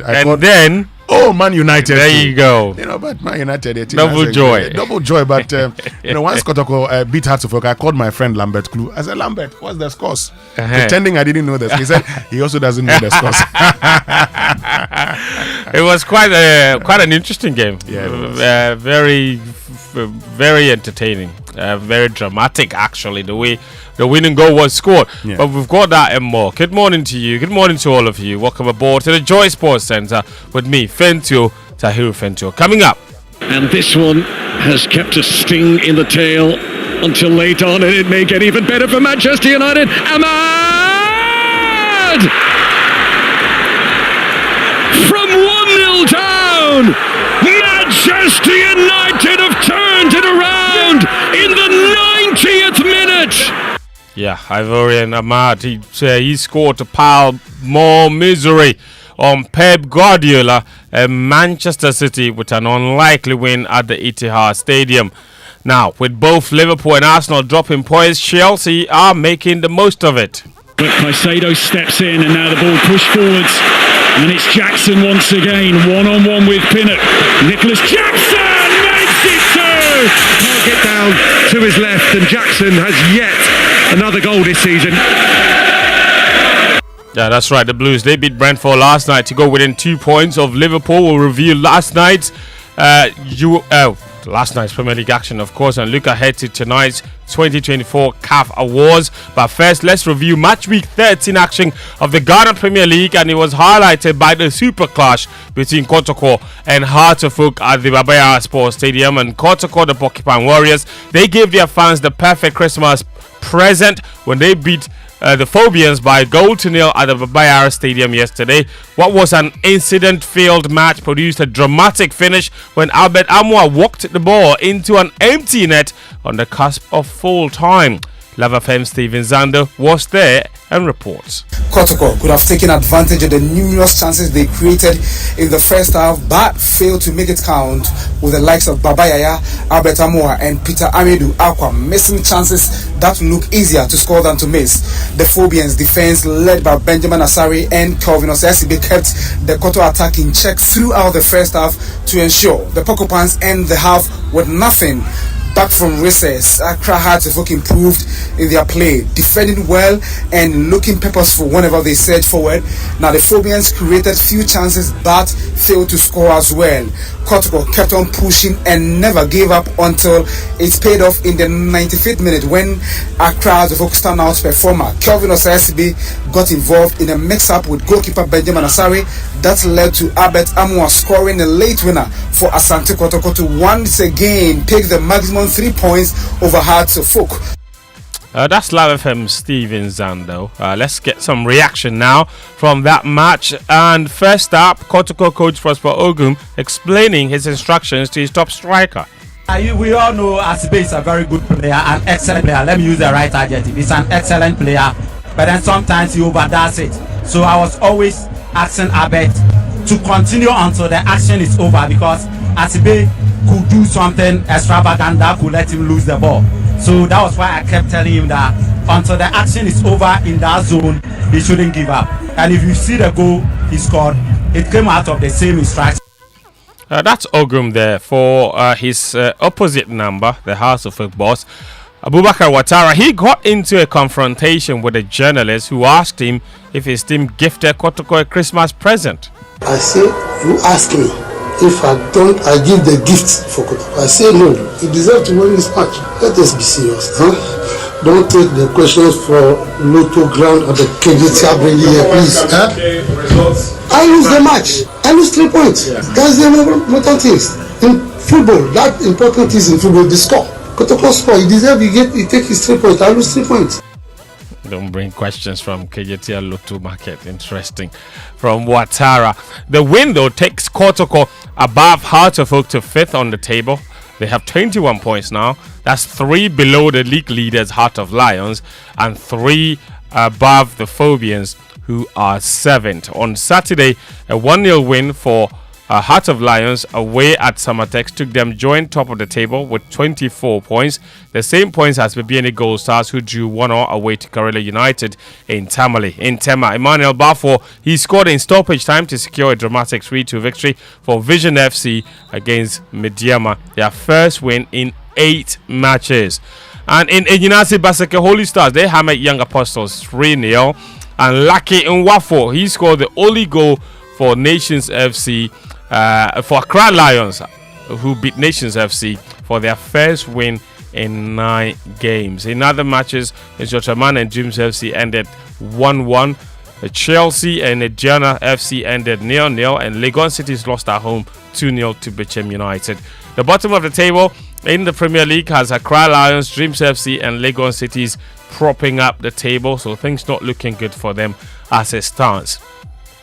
Now, away from the Ghana Premier League, the 2024 CAF Awards will take place in Marrakesh, Morocco later tonight, with 15 awards set to be handed out to the best players, coaches, clubs and national teams in African football who distinguished themselves over the period. Here's a preview to the event, starting with the Male Football of the Year category. Simon Adingra played a key role in Côte d'Ivoire's AFCON victory, scoring a crucial equalizer in the quarterfinals and assisting 2 goals in the final, while also shining for Brighton in the Premier League. Sehu Grassi scored 28 Bundesliga goals, breaking Stuttgart's record in a single season, and continued his impressive form at Borussia Dortmund, while also showing up for Guinea at key moments. Ashraf Hakimi helped PSG secure a third consecutive Ligue 1 title and a French Cup triumph, while also earning a bronze medal with Morocco at the Paris Olympics. Ademola Lookman, who is considered a favorite for the award, led Atalanta to their first major trophy in 61 years, scoring a memorable hat-trick in the Europa League final, and was a standout performer for Nigeria, who finished second at the AFCON. Ronwen Williams captained South Africa to bronze at the AFCON, saving penalties in crucial shootouts, and was instrumental in Mamelodi Sundowns' record-breaking 7th consecutive league title win. In the Women's Player of the Year category, Morocco's Sana Msudi, Nigeria goalkeeper Chiamaka Nnadozie, and Barbara Banda of Zambia are in contention for the award. In terms of music, Tanzanian superstar Diamond Platnumz and Morocco's Distinct are among the main acts lined up to perform. A collection of Africa's greatest players, past and present, will grace the event. Ex-Mali midfielder Seydou Keita, Mohamed Zidane, who won back-to-back AFCON titles with Egypt, and Victor Wanyama of Kenya are among the dignitaries. Ghana legend Alberta Saki has also been invited to attend the ceremony. That's a Joy Sports Desk report. In terms of Ghanaian interest, Abdulaziz Issa is in line for the Goal of the Year award for his strike against APC Lobito in the CAF Confederation Cup. CBS Champions League host Kate Scott, formerly known as Cape Abdo, is among the presenters for the ceremony. And let's head to England now, where Man United poured on the misery for flagging Premier League champions. Man City, as late goals by Bruno Fernandes and Amad Diallo, snatched an unlikely 2-1 away victory from the jaws of defeat yesterday. After winning just one game out of 11, Pep Guardiola says he is not good enough, and that's why his team is struggling. What I have to do, keep working, but I'm the boss, I'm the manager, and I'm not good enough. It's as simple as that. I have to find a way to talk to them, to train to them, to the way you have to play, the way I have to press, the way I have to build up, and I'm not good enough. I'm not doing well. That is the truth. Pep Guardiola. Well, for Ruben Amorim, he's now gotten the better of Guardiola twice in a month. He also beat Manchester City when he was in charge of Sporting Lisbon only a few weeks ago, and he's become the first Man United manager to win his first Manchester derby since Alex Ferguson. Just the players. They believe it. Today they believe it that they could win this game. They were really focused on the strategy, but we have to give all the credit to the players. They change everything, and today this win is just from the players. That's Ruben Amorim. Manchester City are now 5th on the Premier League table with their 27 points. They are 9 points behind the league leaders Liverpool, having played a game more. And despite the win for United, they are 13th with 22 points. Elsewhere, the league leaders Diogo Jota scored a last gap equalizer for them in a 2-2 draw. They had a man sent off very early on against Fulham on Saturday and still managed to get a 2-2 draw. And despite dropping points in consecutive games, Liverpool remain top of the table with their 36 points with a game in hand. But their lead is being cut to 2 points now by high-flying Chelsea, who beat Brentford 2-1 last night. Their manager, Enzo Maresca, though, says they are not ready to compete for the title yet. No matter how many games we're going to win, I think we are not ready to compete for the title. One of the reasons why is because I think that team that they know how to compete to win title, they are not going to concede the goal that we concede. We concede the goal 90 minutes, throwing for us, we concede a goal. A team that they know how to win title, that goal they are not going to concede. Enzo Maresca. Arsenal also dropped points for the second game in a row, a 0-0 draw against Everton. And Southampton, they've sacked their manager, Russell Martin, after a 5-0 thrashing by Tottenham on Sunday. Ghana's Kamaldeen Suleiman was substituted after just 50 minutes in the match. Things not looking exactly good. And Barcelona, they've not won a home game now in their last 3. They lost again at home to Leganes last night. And Real Madrid got a 3-3 draw. Ghana's Abdul Mumin, he scored for Vallecano in that particular classic game of football. Thank you very much. Thank you, Tahiru. Thank you for joining us with the latest in the world of sports. But let's get interactive this morning. Join us on X using the hashtag JoySMS. Social media messages brought to us by EcoBank.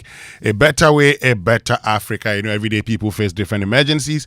Police emergency, fire emergency, medical emergency, you name them. But many Ghanaians don't know the emergency numbers. Well, here's one you would always want to remember.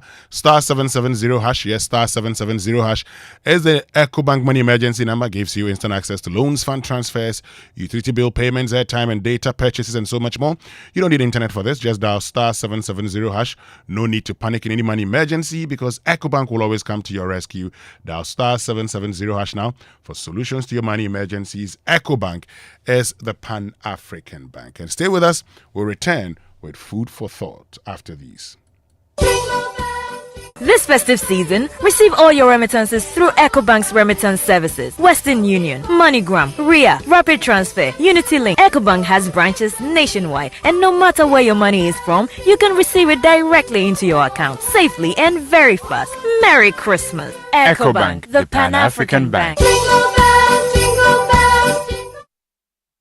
On the first Electroland Xmas Bonanza is here. Enjoy terrific discounts and amazing free gifts on top electronics and appliances from Samsung, TCL, Media, and NASCO. Unbelievable offers.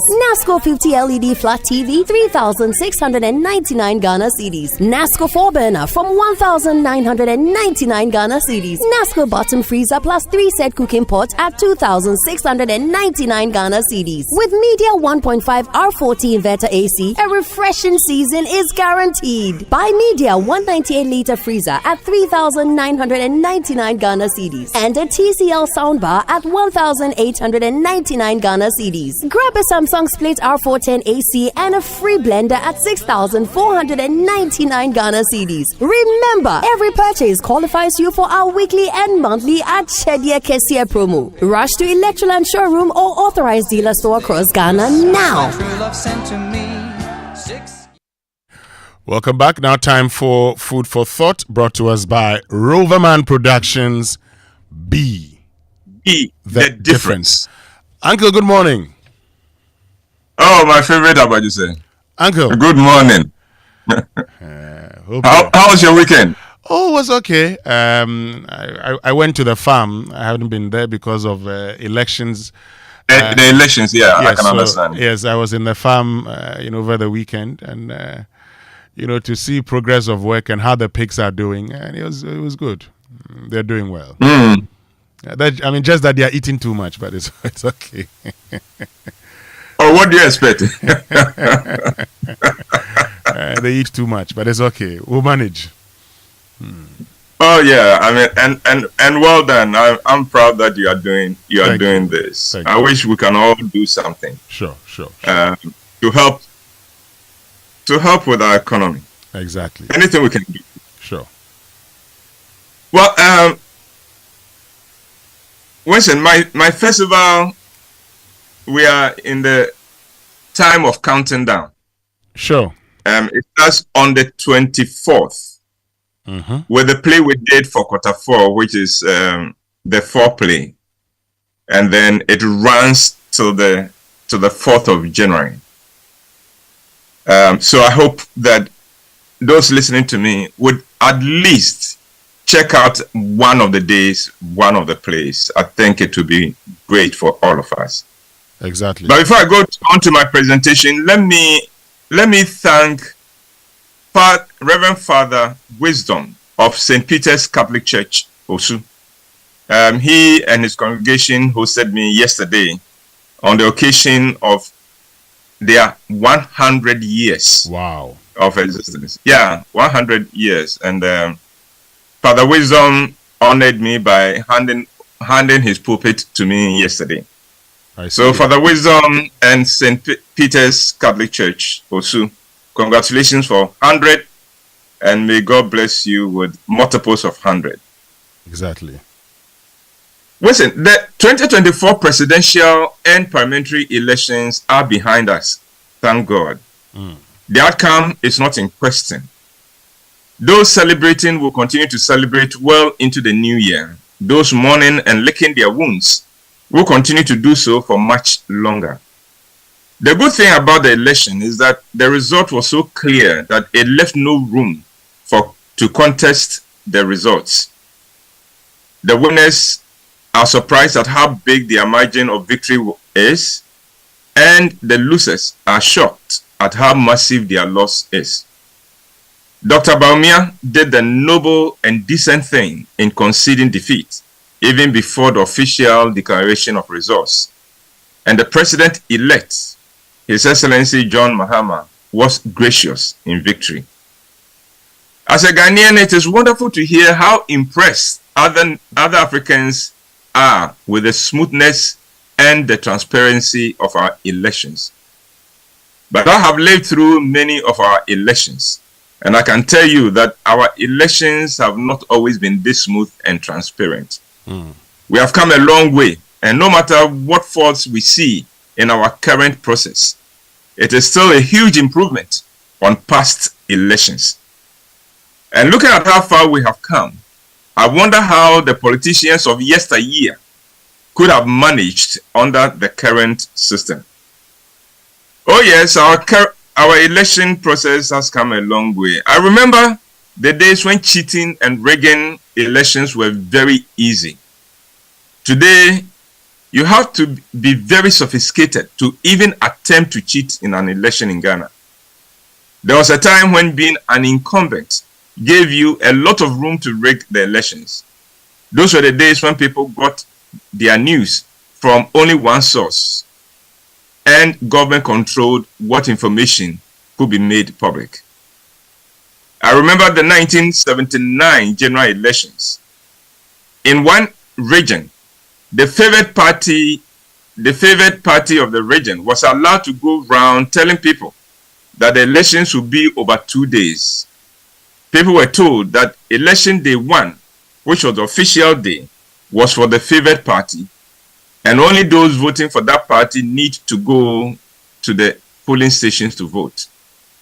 Those who support the other party were to turn up on the second day to vote.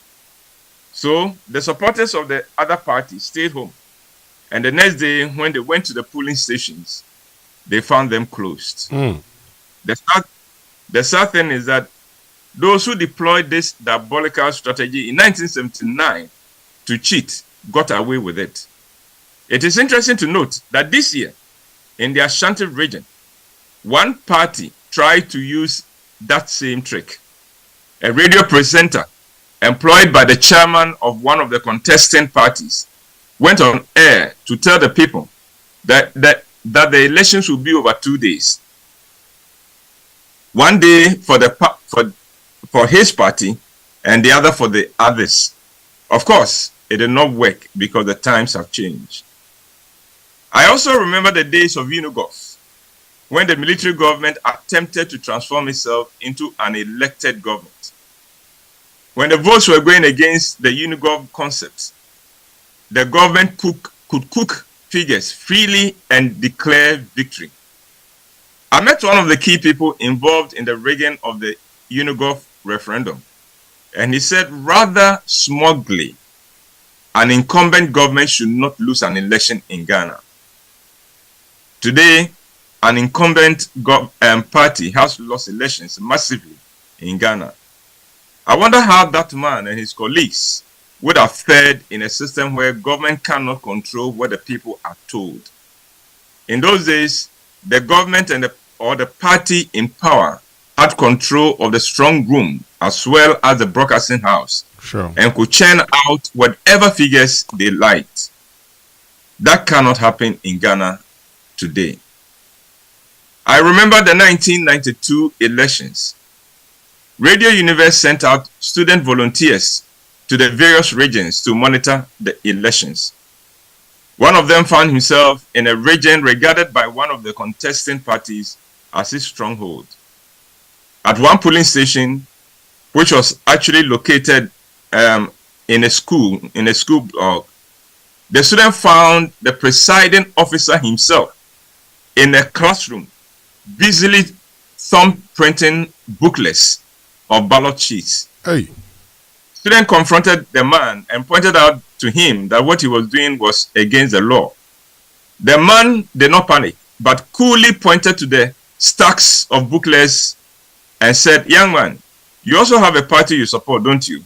There are more booklets. You too, take some and thumb print as many as you like for your party." The student was shocked, but before he could do anything, the youth of the town were mobilized to drive him out of town. Today, that would not be possible. Today, the student could have recorded the incident or phoned to report the incident and expose what was going on in real time. In previous elections, even in the Fourth Republic, there were reports of one party or the other stuffing boxes with thumb-printed ballots and finding a way of getting those admitted as legitimate votes. This year, most of the cases where this trick was tried were resisted and rebuffed. In the past, there were cases when a candidate was declared a winner and left the collating center to go to celebrate, only to hear later that there had been a recount in his absence and he had lost. This cannot happen now. I know our election system is not perfect, but knowing how far we have come, I am glad that we continue to find ways of making our elections foolproof. I know that some politicians will continue to find ways of cheating at the polls, but the system keeps getting tighter, and some of the people who won elections in the past would not have won them with the current system of transparency and vigilance. It is wonderful to know that the results of our elections now reflect the will and the choice of the people more accurately than they did in the past. We have a lot to be proud of in our electoral system. We have a way to go still, but I can tell the younger generation that this system is far better than some of the elections we have had in the past.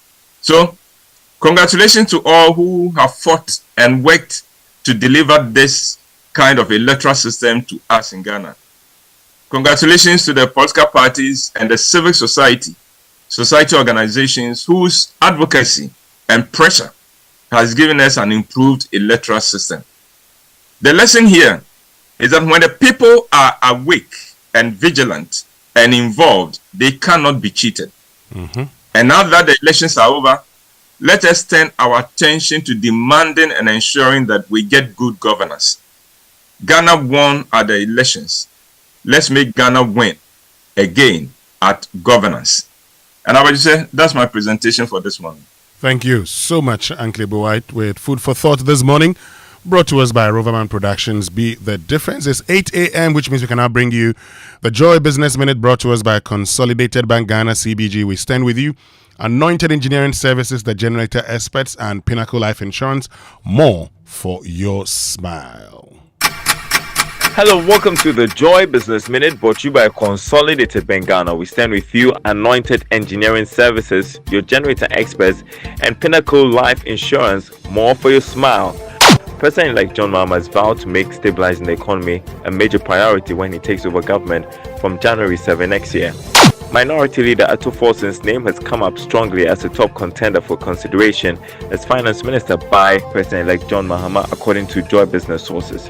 Prices of petroleum products are expected to be reduced at the pumps this week. This is based on data Joy Business has picked up from some of the oil marketing companies. And Bitcoin has set to a new record high, extending a rally that has seen the cryptocurrency's price rise more than 50% since Donald Trump's victory in the November 5 election.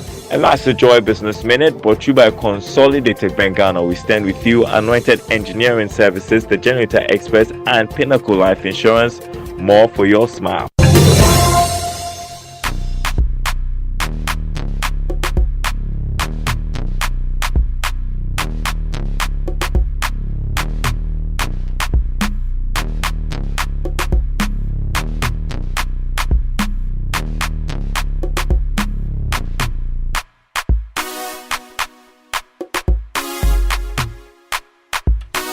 Right, so welcome back. And Anointed Engineering Services Limited is into the sale of ultra silent fuel efficient diesel generating sets with sizes ranging from 5 kVA to 3000 kVA.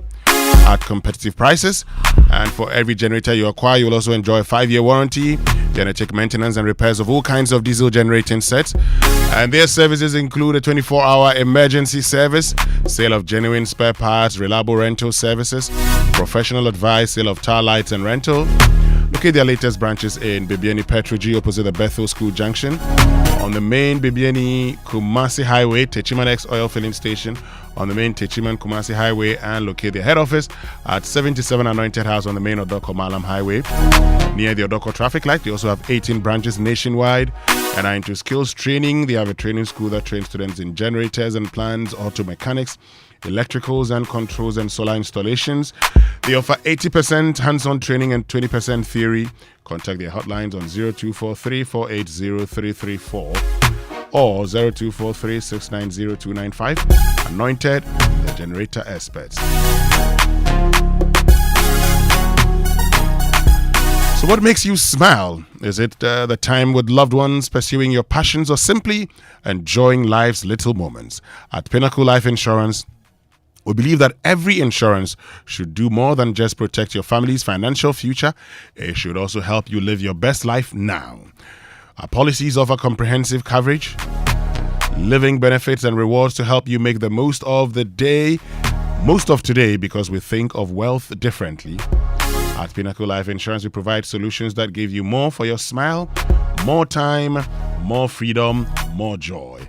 For more information on our policies, call us on 0501 451 400 or visit pinnaclelifeinsurance.com.gh. Pinnacle Life Insurance, more for your smile. And you know, this festive season, Roverman Productions, in partnership with Joy FM and the National Theatre, brings you the perfect gift. 6 spectacular and exciting Ibowa plays in 8 days. 24th and 25th December, the 4-play. 28th December, Dubai or No Sex. 29th December, Naked in Bed. 1st and 2nd January 2025, I Want to Feed You. 4th January is the Takeover. And then on the 5th of January, Bananas and Granuts. All plays show at the National Theatre at 4 p.m. and 8 p.m. each day. Tickets are selling at 200 Ghana cedis each. You however get a 25% discount on 5 or more tickets. Tickets are available at the usual outlets and via short code *365 *535# on all networks and on the Roverman app. For enquiries and big orders, call 0505 546 010. Lead sponsor is Star Life Assurance. Other sponsors: Secure Sanitary Pads, Royal Cozy Hills Hotel, Adwa, Stanbic Bank, Koba, Gino Jollof Mix, and Tilly's Tea. Communications partner M Notify and Logistic Movers. Roverman Productions, be the difference.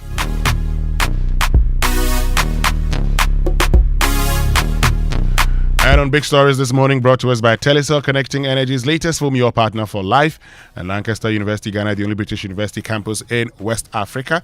Our focus is on the transformation agenda, focus on how we can transform this country. And this is going to be joined by the managing partner of BVM Advisory Service and former Deputy Finance Minister, Mona Quartey. But this season is the season for connections, joy, and lasting memories. Just don't run out of data. Telecel Fixed Broadband has an amazing package for you this season, introducing the Too Much Christmas offer, which gives you a whopping 150 bonus data for each for just 150 extra on your current plan. More data, more Christmas magic. Experience the magic of uninterrupted internet this festive season. Perfect for all things you love to do online. Simply dial *900#. Visit telecel.com.gh or download the Telecel Play app to subscribe to the Too Much Christmas offer on Telecel Fixed Broadband today. Telecel, connecting energies. And stay with us. When we return after these messages, Raymond Aka will be speaking to the team from Lead for Ghana. We'll be right back. It's the season for joy, laughter, and endless connections. With Telecel Fixed Broadband, you get 150% bonus data on your monthly bundle when you subscribe to our Too Much Christmas offer for just 150 Ghana cedis. Experience the magic of uninterrupted internet this festive season, perfect for all the things you love to do online. Yes, 150% bonus data for only 150 Ghana cedis. Dial *900# or visit the Telecel Play app or web to subscribe now and experience a holiday powered by Telecel's unmatched fixed broadband data. Telecel, Connecting energies. Are you hoping to start university this January? If you want a British degree from a world-class university at a fraction of the cost, then join Lancaster University Ghana in Accra. With a diverse student community, vibrant campus life, and up to 50% scholarship to support your study, Lancaster University Ghana provides you with a world-class education that creates endless possibilities globally. Don't miss this once-in-a-lifetime opportunity. Apply to join Lancaster University Ghana, where learners become leaders. Admissions are currently open for our January 2025 intake. Apply now for our foundation program. For more information, contact us at +233 030 221 8989 or send an email to admissions@lancaster.edu.gh. Lancaster University Ghana, the only British university campus in West Africa. In every corner of Africa, there are stories waiting to unfold. Stories of strength and wisdom woven through time, teaching the next generation, igniting the flame of knowledge, embracing tradition, nurturing dreams, and building legacies. These are the heroines who inspire generations, because W Initiative empowers women to take control and be the architect of their future. Be part of their legacy. The W Initiative is searching for 100 African women who have inspired their communities. Visit powerofhundred.thewcommunity.com to nominate African women who deserve recognition. Your nomination counts. Access more than banking. 'Tis the season to be jolly. The Roverman Festival of Plays is the perfect gift for the holidays. In partnership with Joy FM and National Theatre, Roverman Productions brings you the Roverman Festival of Plays. 24th and 25th December, the foreplay. 28th December, Dubai or No Set. 29th December, Naked in Bed. 1st and 2nd January, I Want to Feed You. 4th January, Takeover. And 5th January, Bananas and Groundnuts. Showing at the National Theatre at 4 and 8 p.m. on each day at 200 cedis per play. For a 25% discount, get a festival pack of 5 or more tickets. Tickets available at regular outlets, Roverman app, and via short code *365*535#. Call 050-554-6010 for enquiry. Sponsors: Star Life Assurance, Secure Sanitary Pack, Royal Cozy Hills Hotel, Stanbic Bank, Koba, Gino Jollof Mix, M Notify, and Teely's Tea. Roverman Productions. Be the difference.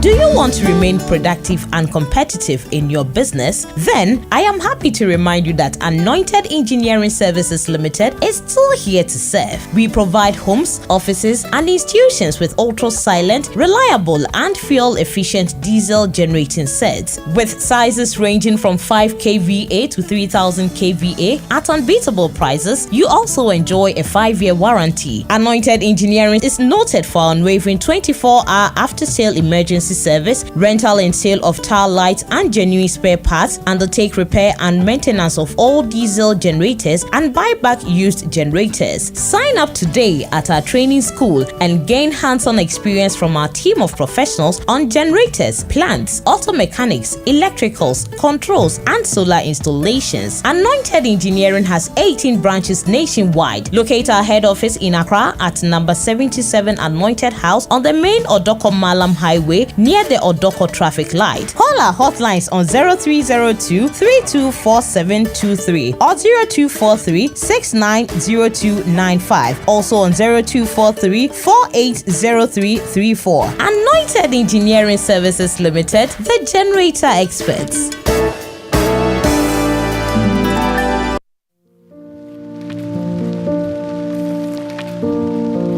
Adam, why do you look so stressed? I am struggling to secure the funds from my bank because of collateral requirements. Have you called CBG? Whether you were a business owner looking to expand or an individual with business operations, with CBG collateral-free loans, there are no barriers, just opportunities. You can access a working capital loan of up to 1 million Ghana cedis for your business or up to 200,000 Ghana cedis as an individual trader. No collateral is needed. Oh, that's great. At CBG, this is what they mean by ensuring their customers live their good life. A life where your potential isn't limited limited by the assets you own. So, don't let not having adequate collateral hold you back. Apply for a CBG collateral-free loan today. T's and C's apply. Welcome to the good life. CBG, we stand with you.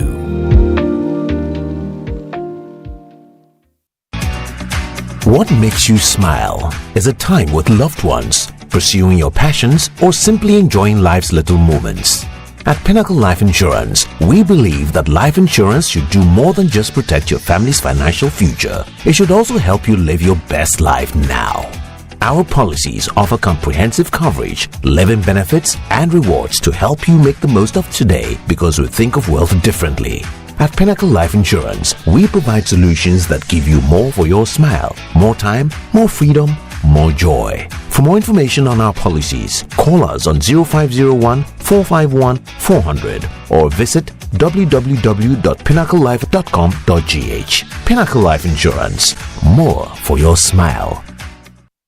It's the most action-packed breakfast show in town. The hottest music, the best giveaways, the great interviews, and all the laughter and fun you can imagine.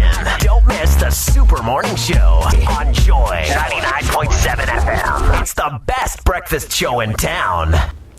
And it's 40 minutes past the hour of 8 here on the Super Morning Show. And coming up is a very important conversation.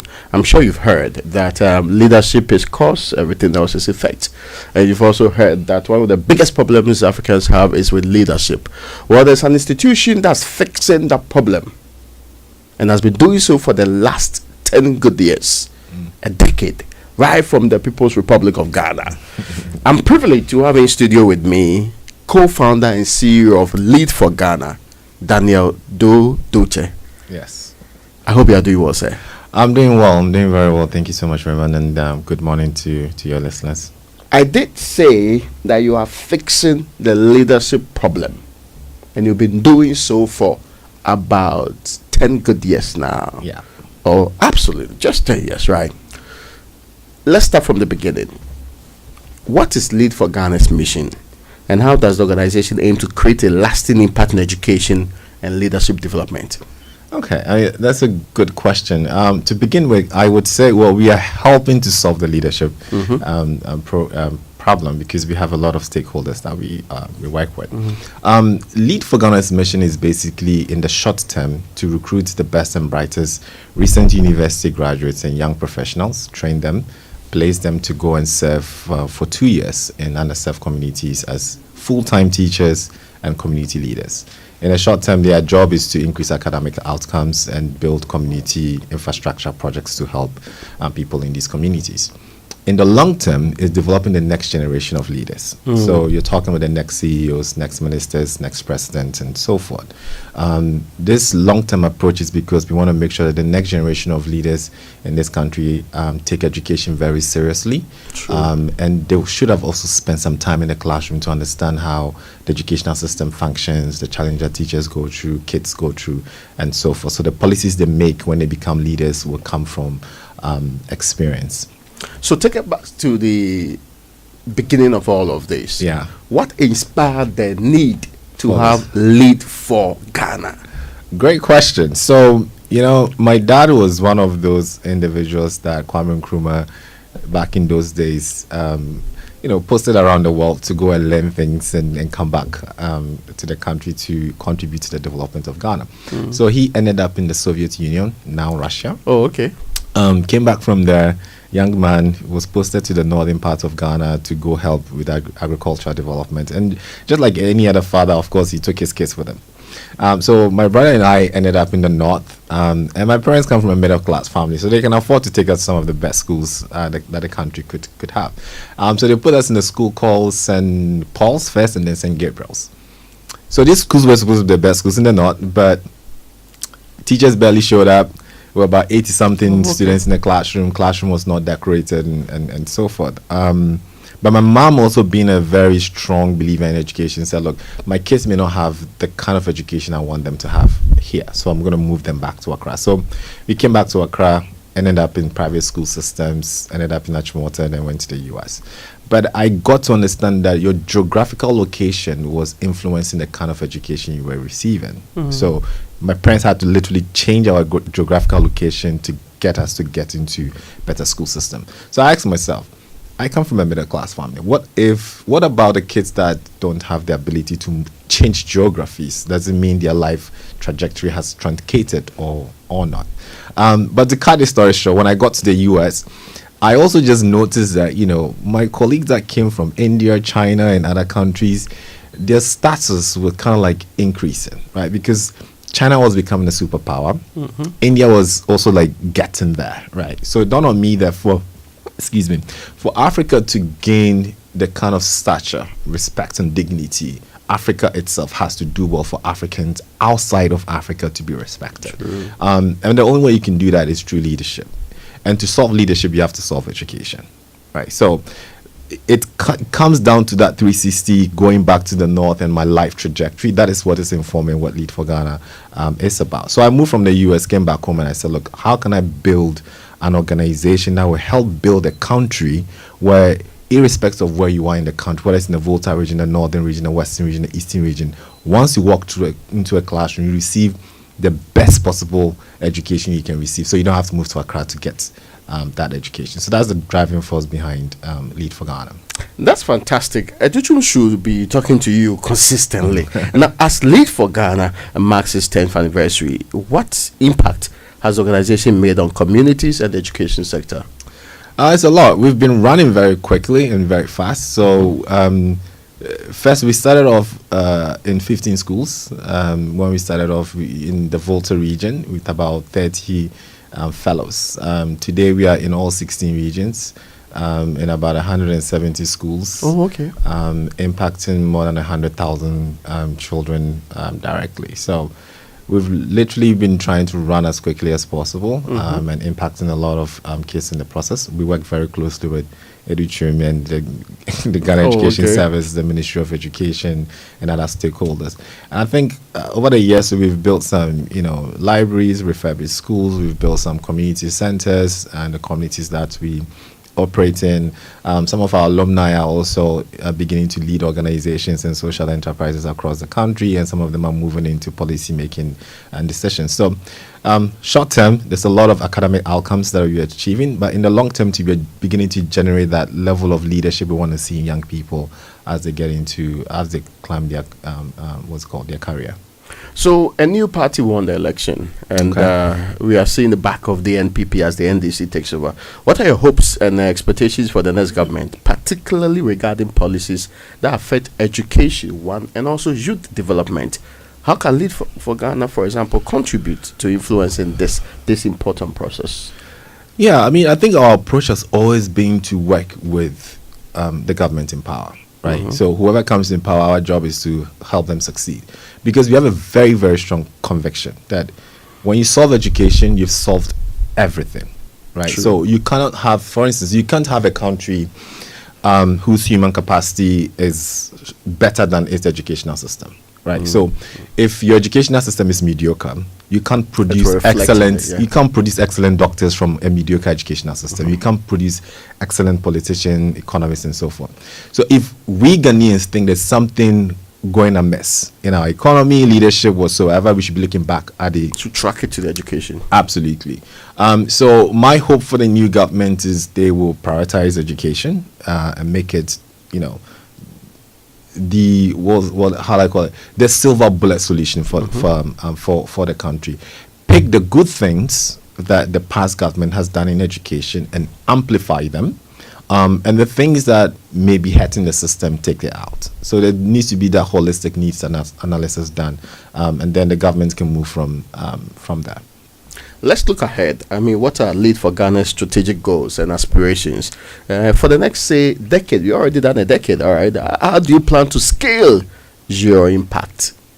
I think at this point we are operating at scale, but of course we can also just, do more. Yeah, we can do more to that. I think we want to move into the sector where we are transferring our leadership model into district directors, regional directors, and stuff like that. So, because if you can strengthen the leadership at that level, then you're strengthening the leadership across, a lot of districts and a lot of regions. That being said, we are also very much driven by data and research. And as you know, artificial intelligence is becoming a global phenomenon now.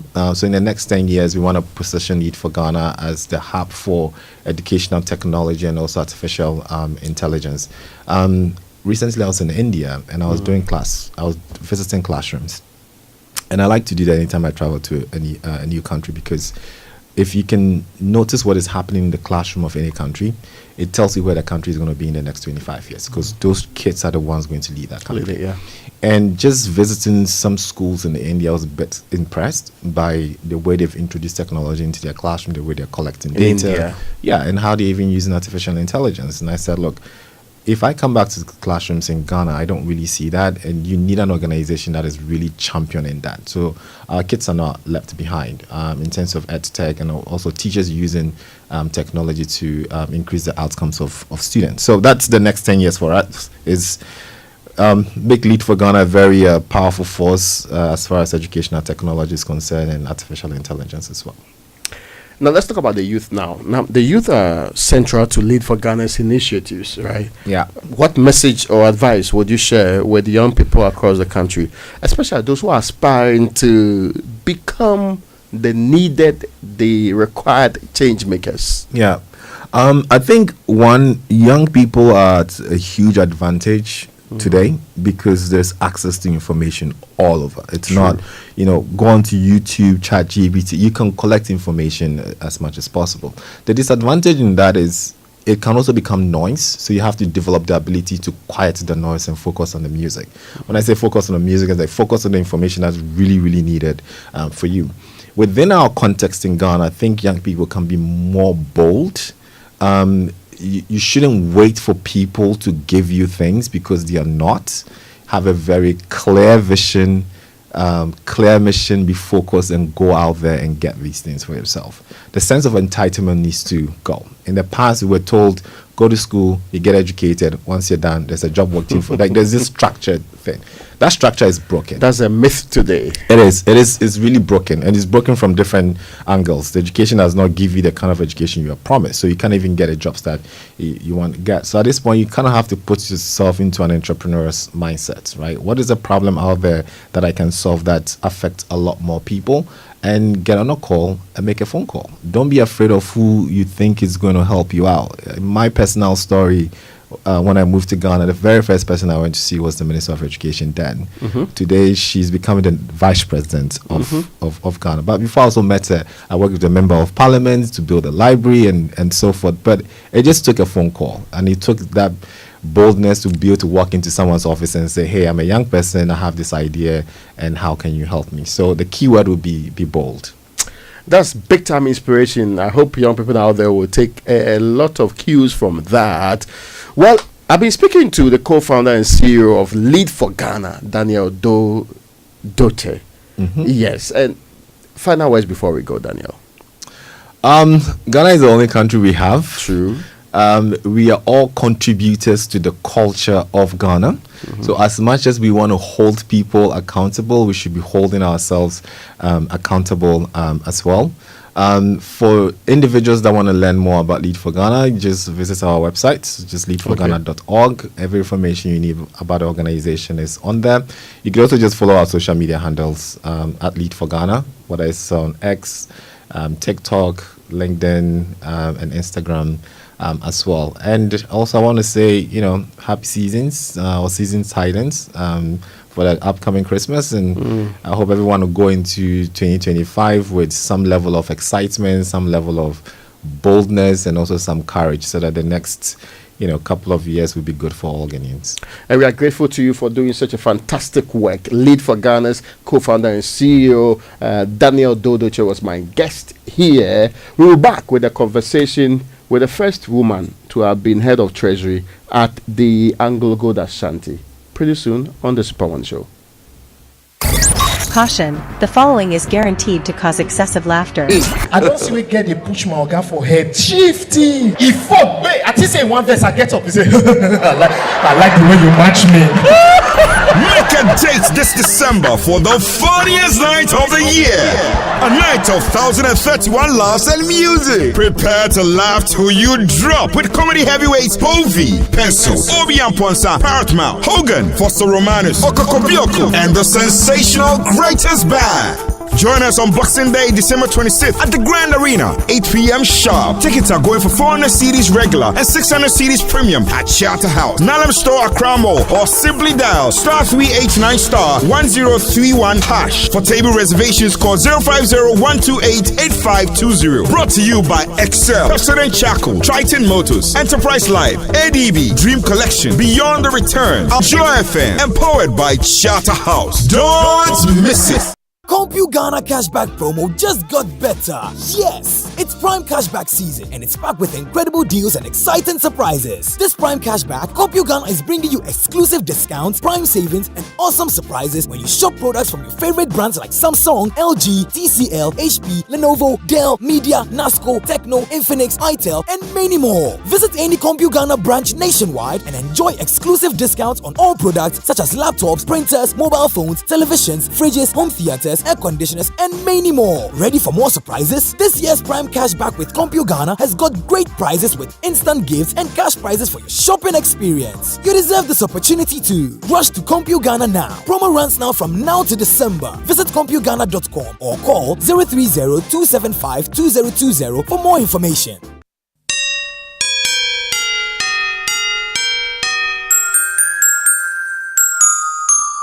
This Christmas, Melcom is bringing you the biggest holiday savings. Enjoy exclusive holiday deals, daily surprises, and giveaways that will light up your season. Because this season, it's not just about shopping, it's about creating memories, and Melcom has you covered. So gather your family and friends and shop at Melcom this festive season. Because at Melcom, we make your Christmas magical. Melcom, where Santa shops. Ah, my little ones, gather around. Once upon a time in the heart of Accra, a man in his fancy car sought directions. But oh, the Ghanaian way. Hello bro, good afternoon. Can you please show me where the Presby Church is? Go straight. Turn left at the big mango tree with the broken branches with most of the mangoes falling. Ask there, anybody will show you. And when the Black Stars take to the field, every Ghanaian becomes a coach. Ah,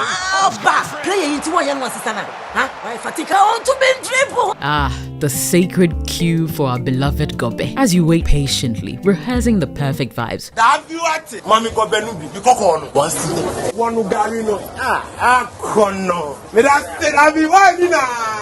These, my dear ones, are some few moments that make our Ghana truly special. And as we share these stories, let us also remember a plate of lily rice, connecting our hearts through the flavors of our culture. Special moments are worth celebrating with lily rice. Lily rice, yenimno fritite. This advert is FDA approved.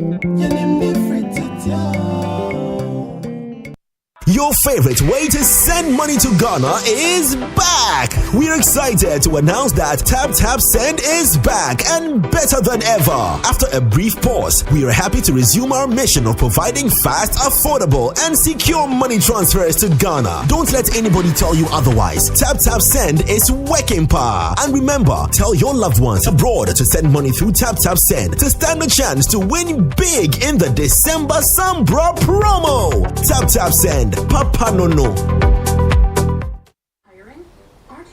So let me go over the list again. A couch set, plain thick curtains, bedside lamp, and what else? You know what? Just send me a WhatsApp with your list. Hey guy, where did you see money to get all this for the babe? Settings, my guy, settings. This Christmas, Oka is running a promo called Bronya with Oka. You get 20 to 60% off Christmas decor, toys, and many more. So this list, I will just wait till the promo begins and go get them for her. Fiancé of the year, Charlie. Yeah, Charlie, you no get size, what it? We get. Hey, I'm still on the line, oh. This festive season, Oka Deco is making your holiday dreams come true with massive discounts from 20% to 60% off Christmas decor, toys, and many more in store. Don't miss out. Visit Oka Deco on the Spintex Road and Asokwa Kumase. Think home, think Oka.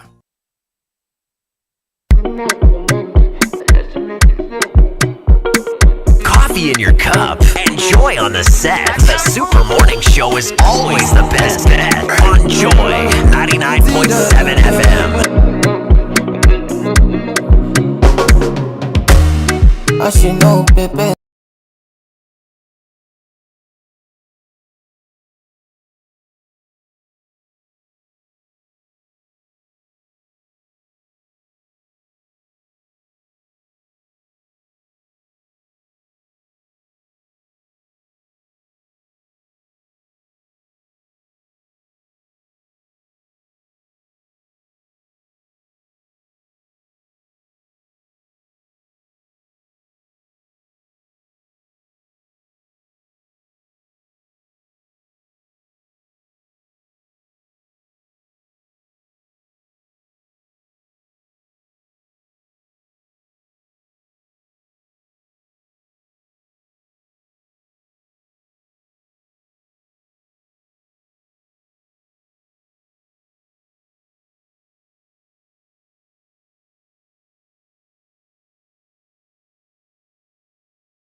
Who is the Oxygen City? Yeah, okay, yeah. Shine FM 96.9 and Akbini Radio. Yes. So we are very grateful to you for joining us this morning. Yes, Raymond. Before we get on to our conversation, let me just say this. One of the things I like about politics is reasons people lose elections. After the elections, when people begin to tell you the reasons, and over the weekend, I had lots of audio recordings of conversations. Oh my goodness. Anyway.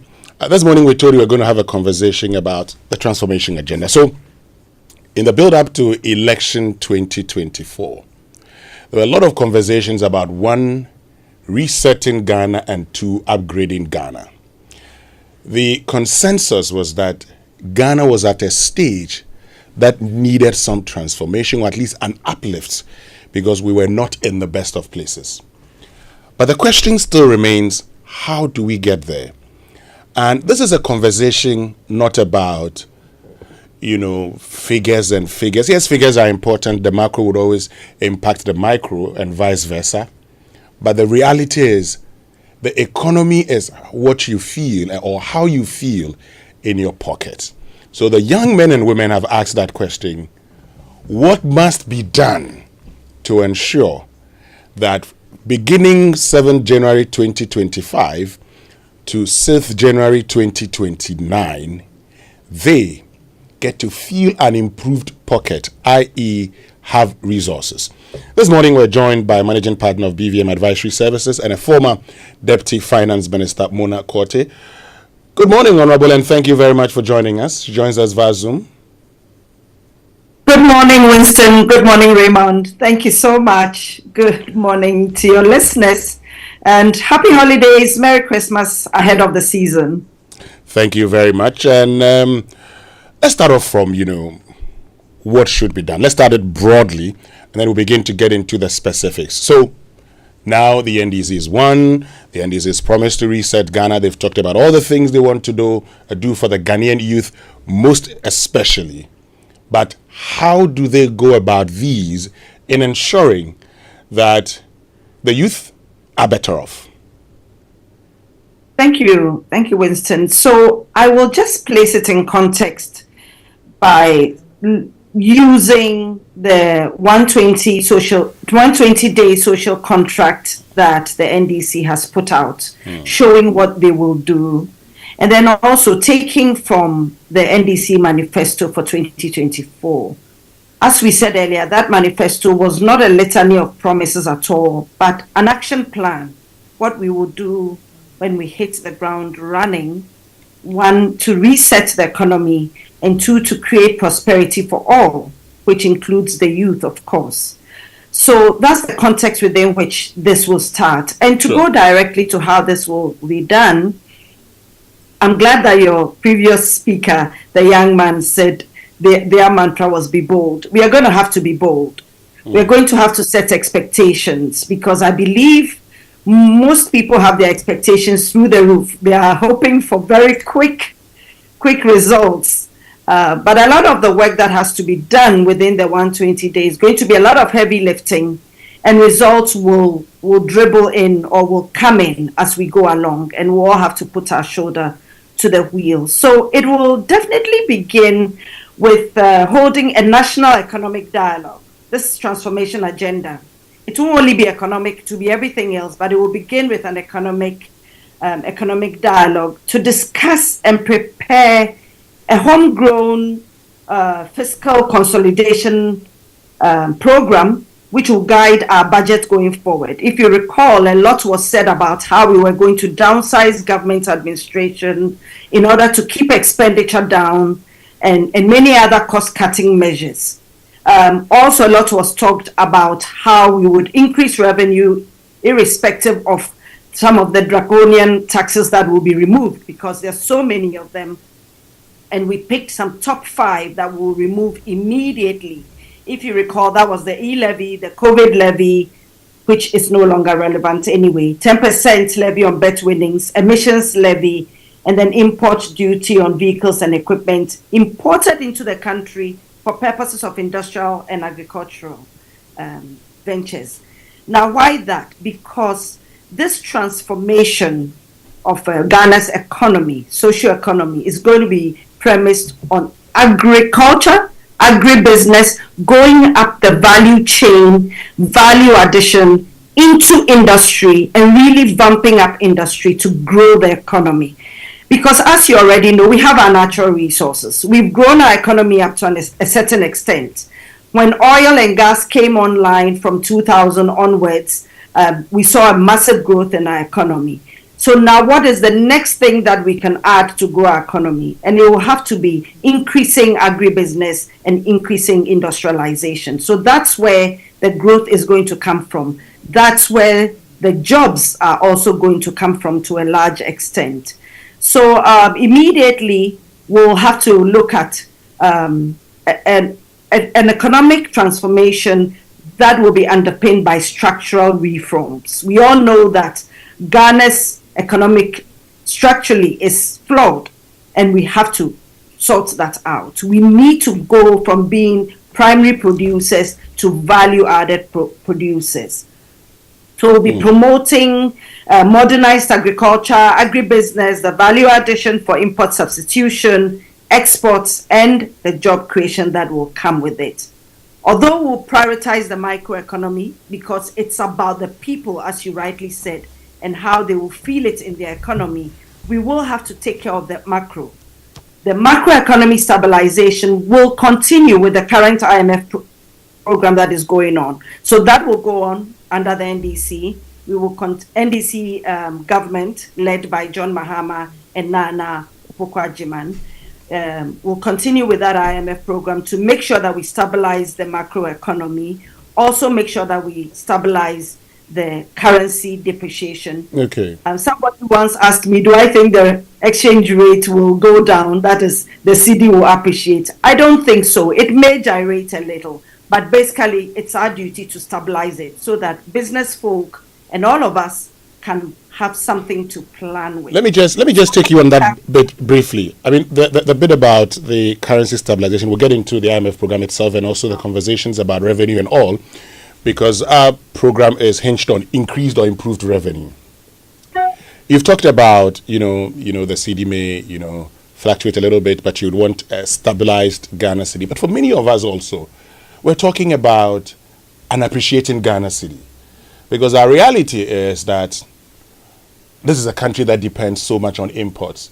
And we are unable to get the things that we need. For instance, we can't buy vehicles manufactured in Ghana. So we'll buy vehicles manufactured elsewhere, and many of these vehicles are used vehicles. But even if we were to maintain the cedi at, say, 15 Ghana cedis, 15.85, that's when you're about the interbank rate, the reality is that it's about 16. But if you're looking at 16 Ghana cedis, how many Ghanaians earn $1,000 a month, i.e. 16,000? Now, the average public sector wage is around 3,000 Ghana cedis a month. Shouldn't we be thinking about doing something? Things you're talking about, shouldn't we be targeting and appreciating Ghana cedi so that at least we can get the things that we need while we wait as a country for us to begin to produce the things that we consume? Yeah, Raymond, Winston, on the surface of it, yes, that's what should be happening, and that's what we'll aim to do. However, we are where we are. We are currently at that rate. So that's a fait accompli. It's already happened. The last 80 years have brought us to this stage. The issue now is, how do we move from here? How do we move from 16, as you've said? An appreciation in itself is a double-edged sword. It could affect, exports, but where we are now makes exports very attractive. And therefore, the aim now is to feed into the export, create a good foreign reserve buffer for our nation, use the export again to create jobs for our people, and to improve the economy. Once you do that, you will start to see a reasonable appreciation of the local currency. It will come naturally from feeding into exports. So that will happen. I think that with the kind of policies that we have in mind, the 24-hour economy, the Women's Development Bank to support women strongly in the SMEs, the National Apprenticeship, the Jumara program, the digital initiatives, agriculture for jobs, and rapid industrialization also for jobs, we will begin to see a sudden growth that will impact the city. It will naturally give the city a chance to appreciate to a good level without affecting exports. Because yes, exports will bring in the foreign reserves, but if we are encouraging domestic supply and domestic demand, then we'll be self-sustainable, which will be important. So we'll see those econometrics falling into place, affecting the microeconomy and making sure that people are beginning to have a better standard of living, a better cost of living. Okay. So that will happen naturally as we resolve the macro very quickly under the IMF program. Fortunately, that has begun, so we'll continue that. And then emphasizing on the micro, and those are some of the things I just listed, the job creation initiatives, the 24-hour economy, the Women's Development Bank, and all that. So all that will go on. Now, to help expedite the macroeconomic stability, we will seriously look at cutting expenditure. Because as I think you have discussed several times, if we are taking off some of the taxes and reviewing the VAT, then there may be a gap in tax revenue. But we are hoping that there will be a massive increase in non-tax revenue, and also that the cut in expenditure, which will be managed by the GIFMI system, if you remember, the Ghana Integrated Financial Management Information System. If it's managed prudently, properly, and it will be, because the next 4 years is about resetting. It's not about showing off. It's not about trying to please too many people, but it's about resetting the economy so that it can do well going forward. So your point about the city appreciating, that will happen invariably. It will happen when there's employment, when local supply is meeting local demand, that is, we reduced imports and we are able to export in a way that we can have a good buffer. If you recall, we had started to have good buffers in our Ghana Investment Infrastructure Fund, in the Sinking Fund, which is our debt service reserve fund, and we'll talk about that, I'm sure. So we had a good buffer there as well, and we were doing well with the other buffers that we had to support the economy, like the stabilization fund. Petroleum funds were coming in. Again, we are going to have to be careful that most of our non-tax revenue, which comes from the sale of our natural resources, that we are able to also have some influence on the international pricing of this. And we'll think about how to have this influence. Because over time, we're also a growing nation. We should have a say in some of these prices: cocoa, gold, oil, gas. And in fact, we are going to need some of these things for local demand, especially gas for energy. So in the energy sector, we're going to see us using more and more gas. We most likely will have the second gas plant. And we are making sure that we put that in place. We put the first one in place. We'll put the second one in place. We'll make sure that the ENI Sankofa field that is producing more gas is properly in place, plus any other partners that will come in, properly in place to supply that gas. Energy is going to be key for the 24-hour economy policy that we are promoting or encouraging. So as for energy, we can't mess around with that. We have to make sure we are producing enough. And if you remember, we had overcapacity when we're leaving office. We'll make sure that any excess coming out of GridCo through ECG, it goes into the West African power pool. And before we move to energy, and I know you've already stepped in there, forgive me, but let me take you two steps back. You did mention the fiscal policies in terms of consolidation and the cutbacks that you expect to go in government. And that is targeted specifically at the currency. The Constitution Article 1832 says the Bank of Ghana shall promote and maintain the stability of the currency of Ghana and direct and regulate the currency system in the interest of the economic progress of Ghana.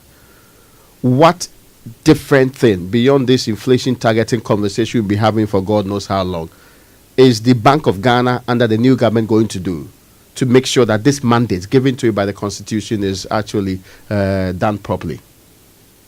Yeah, the Bank of Ghana, as you rightly said, has always been using inflation targeting. I believe that they will still use that policy. However, if we are able, and we should be able, to push this transformation agenda, which focuses on the 24-hour economy, and we growing the economy outside our traditional stuff that we've always done, but that we as people are becoming more productive, like I said, then we will see local demand, local supply, working out the imports so that we're able to be self-sufficient, and then we don't rely on our cash buffer so much. So long as we take care of our debt through the sinking fund, we make sure that our foreign currency reserves are taken care of through exports, the currency will stabilize by itself, because that inflationary effect will just be downplayed by the fact that we are not importing so much. Most of our inflation issues are based on import issues. Also, one of the big parts of our inflation is food inflation, as you know. And unfortunately, over the last decade or so, we've seen a lot of importation of food. That has to be reduced, and that will take inflation down. That will help the central bank with that effort. So we should be looking at the agriculture sector of our economy. The transformation has to come from there. We should no longer just be talking about farmers who are farming and can't get their food to the farm gates. It should be enough of talking and more of doing.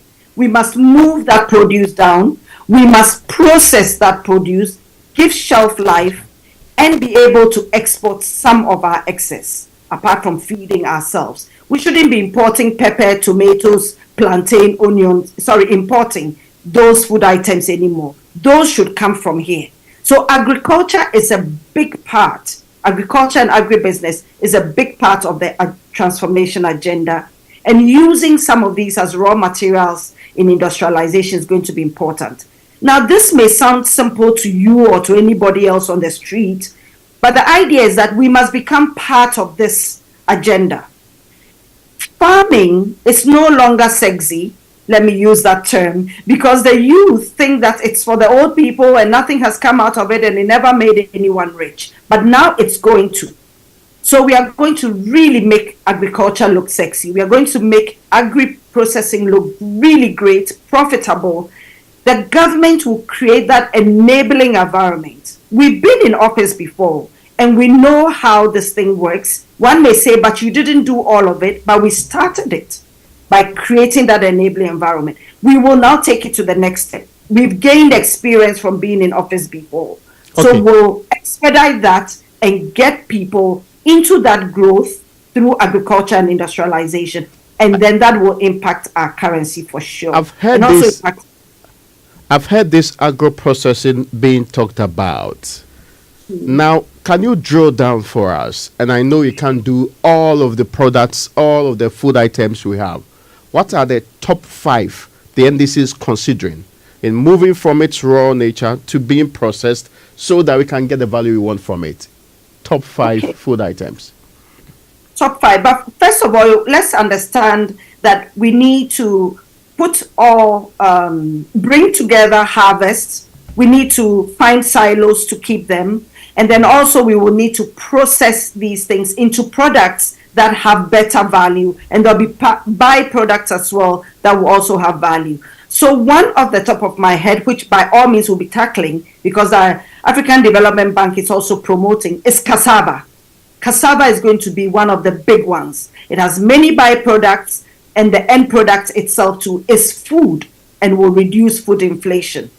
The others will cover plantain, will cover cashew.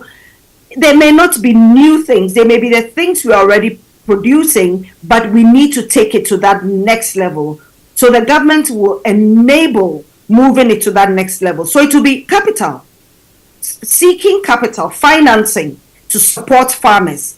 So we'll have the farmers service centers. If you recall, right from when we got independence, the state set up some of these farm service centers, and that infrastructure is still in place, but they've all run down and are not being used. We will pick those things up and we'll move it along. If you look in the manifesto, we refer to the farm service centers. And also, at these farm service centers, there'll be seedlings to be bought, there'll be equipment to be rented, and we've already been discussing with development partners on how this will be implemented, rolled out very quickly, so that agriculture can take shape and give us the output that we want. Then on the part of processing, most processors are women. So the Women Development Bank is going to targetedly, intentionally target these women who will be processing. They'll get the soft term loans or capital for them to set up business and be able to do this. I recall that when I was in office, a lot of women were doing processing. They went to the commercial banks and took out loans at very high interest rates. And therefore, they had difficulty in sustaining their business. But this time, we are giving a special bank for those women who will be doing this processing. I'm not saying that only women will be doing, but it will be mostly in their domain. Okay. This speaks to the crowding out of the private sector by government. In the immediate past, we've seen the T-bills, the T-bonds, the domestic market, bond market, crowding out private sector by raising interest rates. I mean, we know where the prime rate is now. So we have to work on that. Government shouldn't be borrowing so much from the domestic market, especially in the face of all that we are going through, and allow the private sector to have access. But Honorable, I mean, talking about, quick one before we go for a break, talking about government not borrowing from the domestic markets, what are the options? What are that much, but what other options are available to you? You can't go to the international capital market. You're locked out of that market. So what do you do? Correct. So what do we do? So at this point in time, as we go through the IMF program, which gives us policy credibility as well, so thank God it's already in place, it allows us to access other, or let's say, alternate financing. So some grants will come in, because trust me, other nations know what we are going through. You saw how other nations stepped up to support even this electoral process. Other nations know what we are going through. They know that will be a new government coming in, and therefore we will need a lot of support. So the development partners, we're going to see the bilaterals, the multilaterals really supporting us. We expect to see that. Again, where is this expectation coming from? It's based on the fact that there are many foreign investors still in Ghana, and they would not want to see their investment just go to the dogs. So they will support our economy so that we create that enabling environment for all those to go on, whether it's in the mining area, in the oil sector, in the power sector. All those sectors are going to support us. So with everything that has gone on, I mean, we have to build trust, we have to build confidence in both the domestic market and the international market. I think that we'll see a change because there's a new government in place. We'll see a change in mind from all those investors and lenders. We are not expecting so much, but something will come in. Also, once we are also putting in place these policies that are going to fast track our growth, then we expect that the funds will also come in. Remember that we still have the petroleum funds that we also continue to rely on. One of the issues has been the way the petroleum funds have been used. And I think when we talk about the health sector and the education sector, we'll talk about that. For exactly. Example, so kindly hold on a minute for me. Can you hold on a minute? Sure. We need to go for a short break. We're still joined by Mona Quartey, who is a former Deputy Finance Minister and current Managing Partner of BVM Advisory Services. Stay with us. We'll be right back. This Christmas, let's embrace our heritage and strengthen our bonds. It's time to reconnect with family and friends, to share stories and spread love, joy and peace. Celebrate an Afrocentric Christmas with us at the MTN Festival of Night Lessons and Carols 2024. Join us at the Grand Arena, Accra International Conference Center on the 20th of December. Gates open at 6 p.m. On the bill, Kwampa, Perez Music, Joe Metal, Efia, and Kitty. Experience Christmas with a difference at the MTN Festival of 9 Lessons and Carols. This event is strictly by invitation. MTN. Caro, I said arrange the lace and the actual cake. Kilo day. Ghana number. Hello, Oga Kwame. Hey, Madam Kemi. How is Lagos? Everything is fine. I've received the fabrics and the colors are really nice. Look, I am going to send you your money now. Same driver, same station, Abi? No, I'm using my bank, GCB, to transfer the money. Bank transfer, okay. The rate will be high, yo. Oh, not at all. GCB Bank will transfer in cedis and you will receive it in Naira. I don't see Amo. This is your GCB now, Baba. Transferring money across Africa is now cheaper, faster, and safer at GCB Bank with PAPS. Available in Nigeria, Ghana, Sierra Leone, Liberia, and lots more. Call toll-free 0800-422-422 or visit any GCB branch for more information. GCB, your bank for life.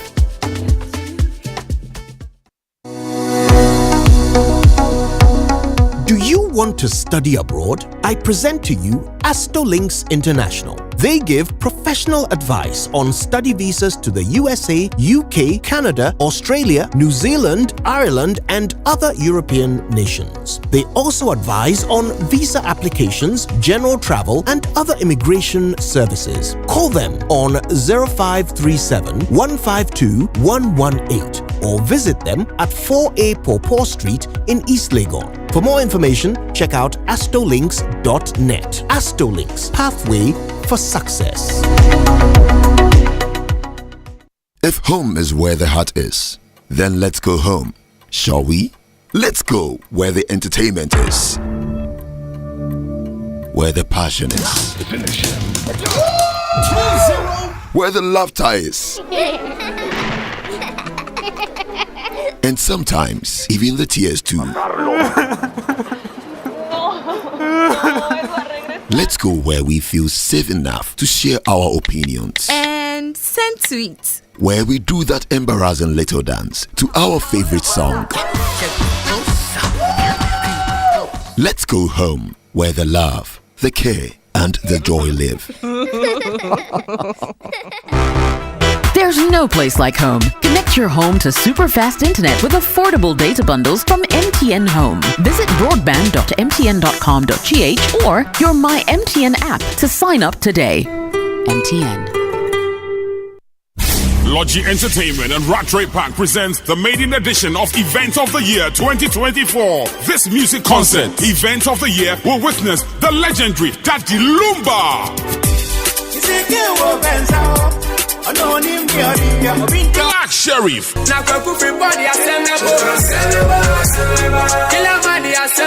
Kofi Kinata, Wendy Shay, Famille,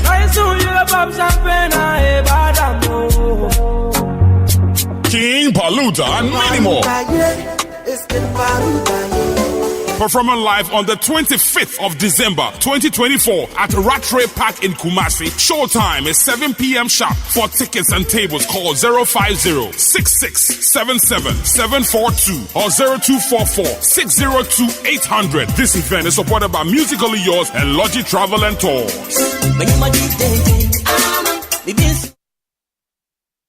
It's the most action-packed breakfast show in town. The hottest music, the best giveaways, the great interviews, and all the laughter and fun you can imagine. Don't miss the Super Morning Show on Joy 99.7 FM. It's the best breakfast show in town. Right, so welcome back and thank you very much for staying with us here on the Super Morning Show on Joy 99.7 FM. And this morning we're joined by the Honorable Mona Quartey, who is Managing Partner of BVM Advisory Services and a former Deputy Minister of Finance. We're talking about the transformation agenda. Yes, the NDC has promised resetting the economy, but most importantly, creating prosperity for all. How do they go about it? What are they going to be doing? And she's been explaining some of these to us, what must be done. We'll get back to her shortly. But first, have you guys heard the latest from MTN? If not, then listen, because for those of you who love MTN free after one, and Nigeria there, prepare for the upgraded experience that is MTN free after one extra. Now, let me tell you what the extra is all about. With MTN free after one extra, you can talk for a whole hour, 1 hour, uninterrupted while paying for only the first minute of every 10 minutes you talk. Which means for every 10 minutes you talk within the hour, you only pay for the first minute, and you get to talk for 60 minutes straight with no interruptions. You like what you hear? Well, as if that's not enough, you also get 50 megabytes of data for free after your first call daily. So you see, now's the time to talk extra with all the people you love. To subscribe to the MTN free after one extra today, just dial star 550 hash, star 550 hash, and follow the prompts. Now, to all the female entrepreneurs, agribusiness owners, and young entrepreneurs out there, we see you. We understand the challenges you face. Your story matters to us, and we are here to support you every step of the way. In partnership with the MasterCard Foundation, APSA is offering SME loans at an unbelievable 10% interest rate per annum. Imagine having access to up to 1 million Ghana cedi completely collateral free. This isn't just talk. We've already disbursed over 600 million Ghana cedis, supporting over 1,600 businesses within the past year. And we are especially proud that 67.3% of our beneficiaries are women-owned enterprises. Your success is indeed our success. If you are ready to write the next chapter of your success story, visit our SME project office, nearest APSA branch, or our website at apsa.com.gh. Your story matters. APSA. Great. So let's get back to the conversation with the Honorable Mona Quartey, and we're talking about financing. But let me just chip this in so we can go into the other sectors, because the NDC has promised 1 million, to train 1 million youth in digital skills. You've also talked about the National Apprenticeship Program. You've talked about other things, but you've talked about cutting down on expenditure. But you make reference to an IMF program that is hinged on revenue generation. Now, all the things you're talking about, you would need funds, revenue, to get them done. Say, the National Apprenticeship Program. Because you say after the apprenticeship program, you're going to be giving these young ones seed capital. We also know in this country that a lot of the revenue we generate goes into the payment of statutory bills. Wages and salaries, government, transfers, and then you have nothing left really.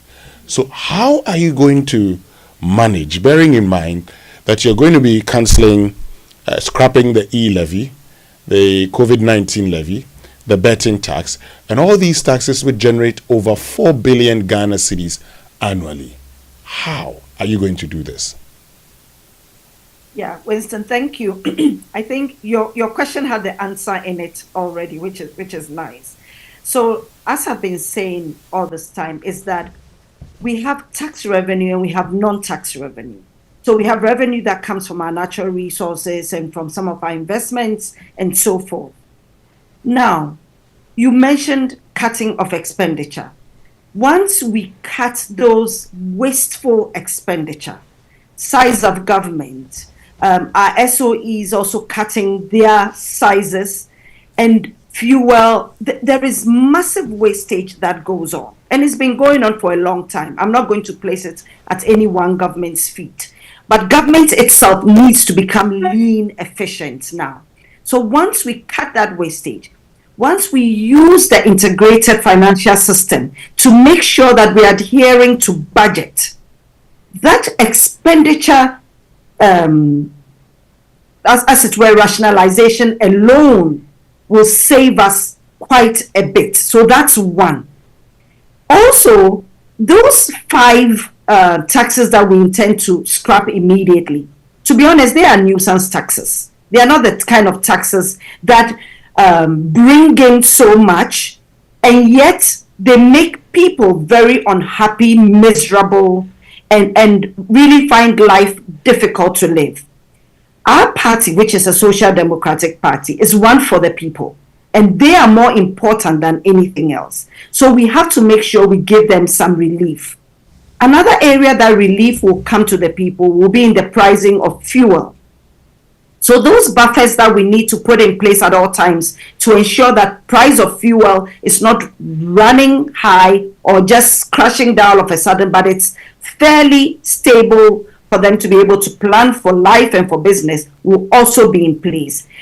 Therefore, in terms of revenue, you will see our natural resource revenue, you will see our corporate taxes, you will see income taxes going up in terms of numbers, because we will be creating that enabling environment that will increase those taxes that will come in. So it's the quantum that will come in. The handles or the items may be less in tax, but it will be more in amount.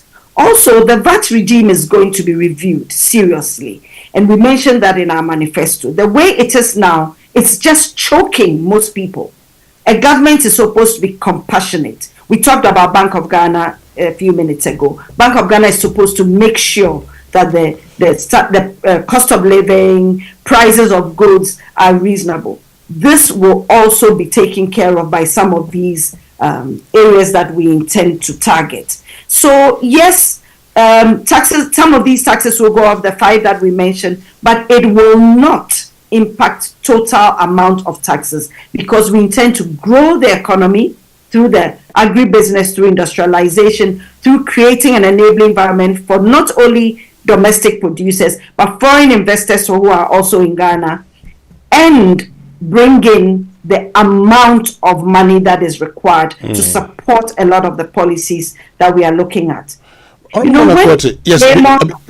you go on. Quickly, when Raymond asked me about the top 5, I think I mentioned only 3.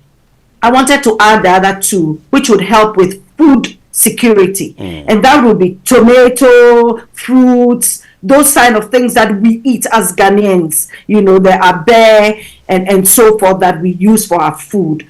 Those will also be processed to have longer shelf life, and that would help us with conserving foreign exchange instead of importing rice and so forth, that will have it locally. It will keep food inflation also down. So that finishes that Raymond stuff. Okay. And then yes, of course, Winston, I've clarified where money will come from. Talking about where money will come from. Now, in our letter to the IMF, we indicated, the coupons you talk about, some of the wastage. So, for instance, the government indicated cutting down appointees' salaries by some 30%. We've had GIFMIS with us for, a very long time now. Your government started the implementation of GIFMIS. But not properly used by the... But the question is that the growth you talk about won't happen overnight. So it's not going to be in 2025, for instance, that all of a sudden you have the income tax of these companies increasing just because they've grown. But the cuts start immediately. Between the cuts and the other things that you're going to do, let's look at the timing and let's look at how you're going to be able to do these things, bearing in mind the revenues that will be lost. So 2025 will be a time for setting structures in place and putting the reforms in place. The laws that will govern the reforms that we are bringing in. The big push, we'll have to look for money for that. We are talking about a lot of money for the big push to stabilize the energy sector. In fact, all the utility sectors, which will support industrialization. So that will be done. Labor laws will have to be in place to support the 24-hour economy, which I know a lot of people will be encouraged to tap into in order to increase productivity. So you are right, there will be a time lag. 2025 will be preparing the ground for that, because you have to plant. You have to first prepare the land, you have to plant the seed, and you have to nurture it. So that will have to happen. You cannot reverse 8 years of recklessness within 1 year. So by all means, and I think that once people can see the effort that is going into preparing the government to encourage local investment and foreign investment, and a government that is reducing expenditure and focusing on the traditional taxes and making sure that those are increasing, we should be fine. We should have enough money to be able to run the government. We will also get support. Remember that we don't only rely on tax revenue, as I said earlier. We also rely on some financing and some grants. Now, the international world and community knows what we've gone through, the debt default, the issues, the recklessness, and all the problems. They have investments in this country. They are not going to watch Ghana go down so long as we are making the effort. So 2025 is going to be a year of effort, of putting all the structures in place to underpin the economy and anchor where we are going. And then we'll get the help that we need to move forward. Whilst doing that, we are making sure that we are also preparing the local economy for the youth and those who want to work to make good of it. Now, you talked about the public sector employment. I think you heard President-elect Mahama recently. He said, those who will work with us to create what I have just said will most likely stay in the public sector. We are talking about public servants. Those who won't will have to go and look for work elsewhere. Either they'll become entrepreneurs or they'll go into the private sector. So the public service is going to be a small, lean machine that enables government to deliver to the private sector. You will see more public-private partnerships. You know, we started that, and we did a lot with that. The Tema Port expansion was based on that. Now, Airport Terminal 3 was not based necessarily on public-private partnership, but it was based on giving up a tax. We gave up airport tax to Ghana Airports Company, and they used that as collateral to build Terminal 3, and it has paid off.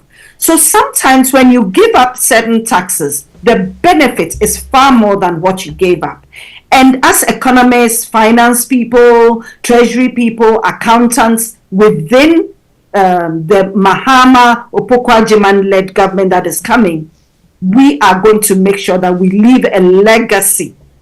So the 4 years of that government is going to be a time of creating the foundation, of starting that work that we have laid out in our manifesto, which, as I said, is not a promise, but is an action plan. And the benefits are going to start rolling in by the second half of the third year into the fourth year, making the subsequent 4 years even more prosperous. Even more prosperous. But we all know that in Ghana, once you start your private work and you have capital, you have a good market, you have a government that supports you, you are good to go. Ghana has been safe. We have an excellent port. We have a lot of the infrastructure in place to help private sector to do well, to help the youth to do well. Look at the two of you today. Joy FM, it's not the same Joy FM that started some decades ago.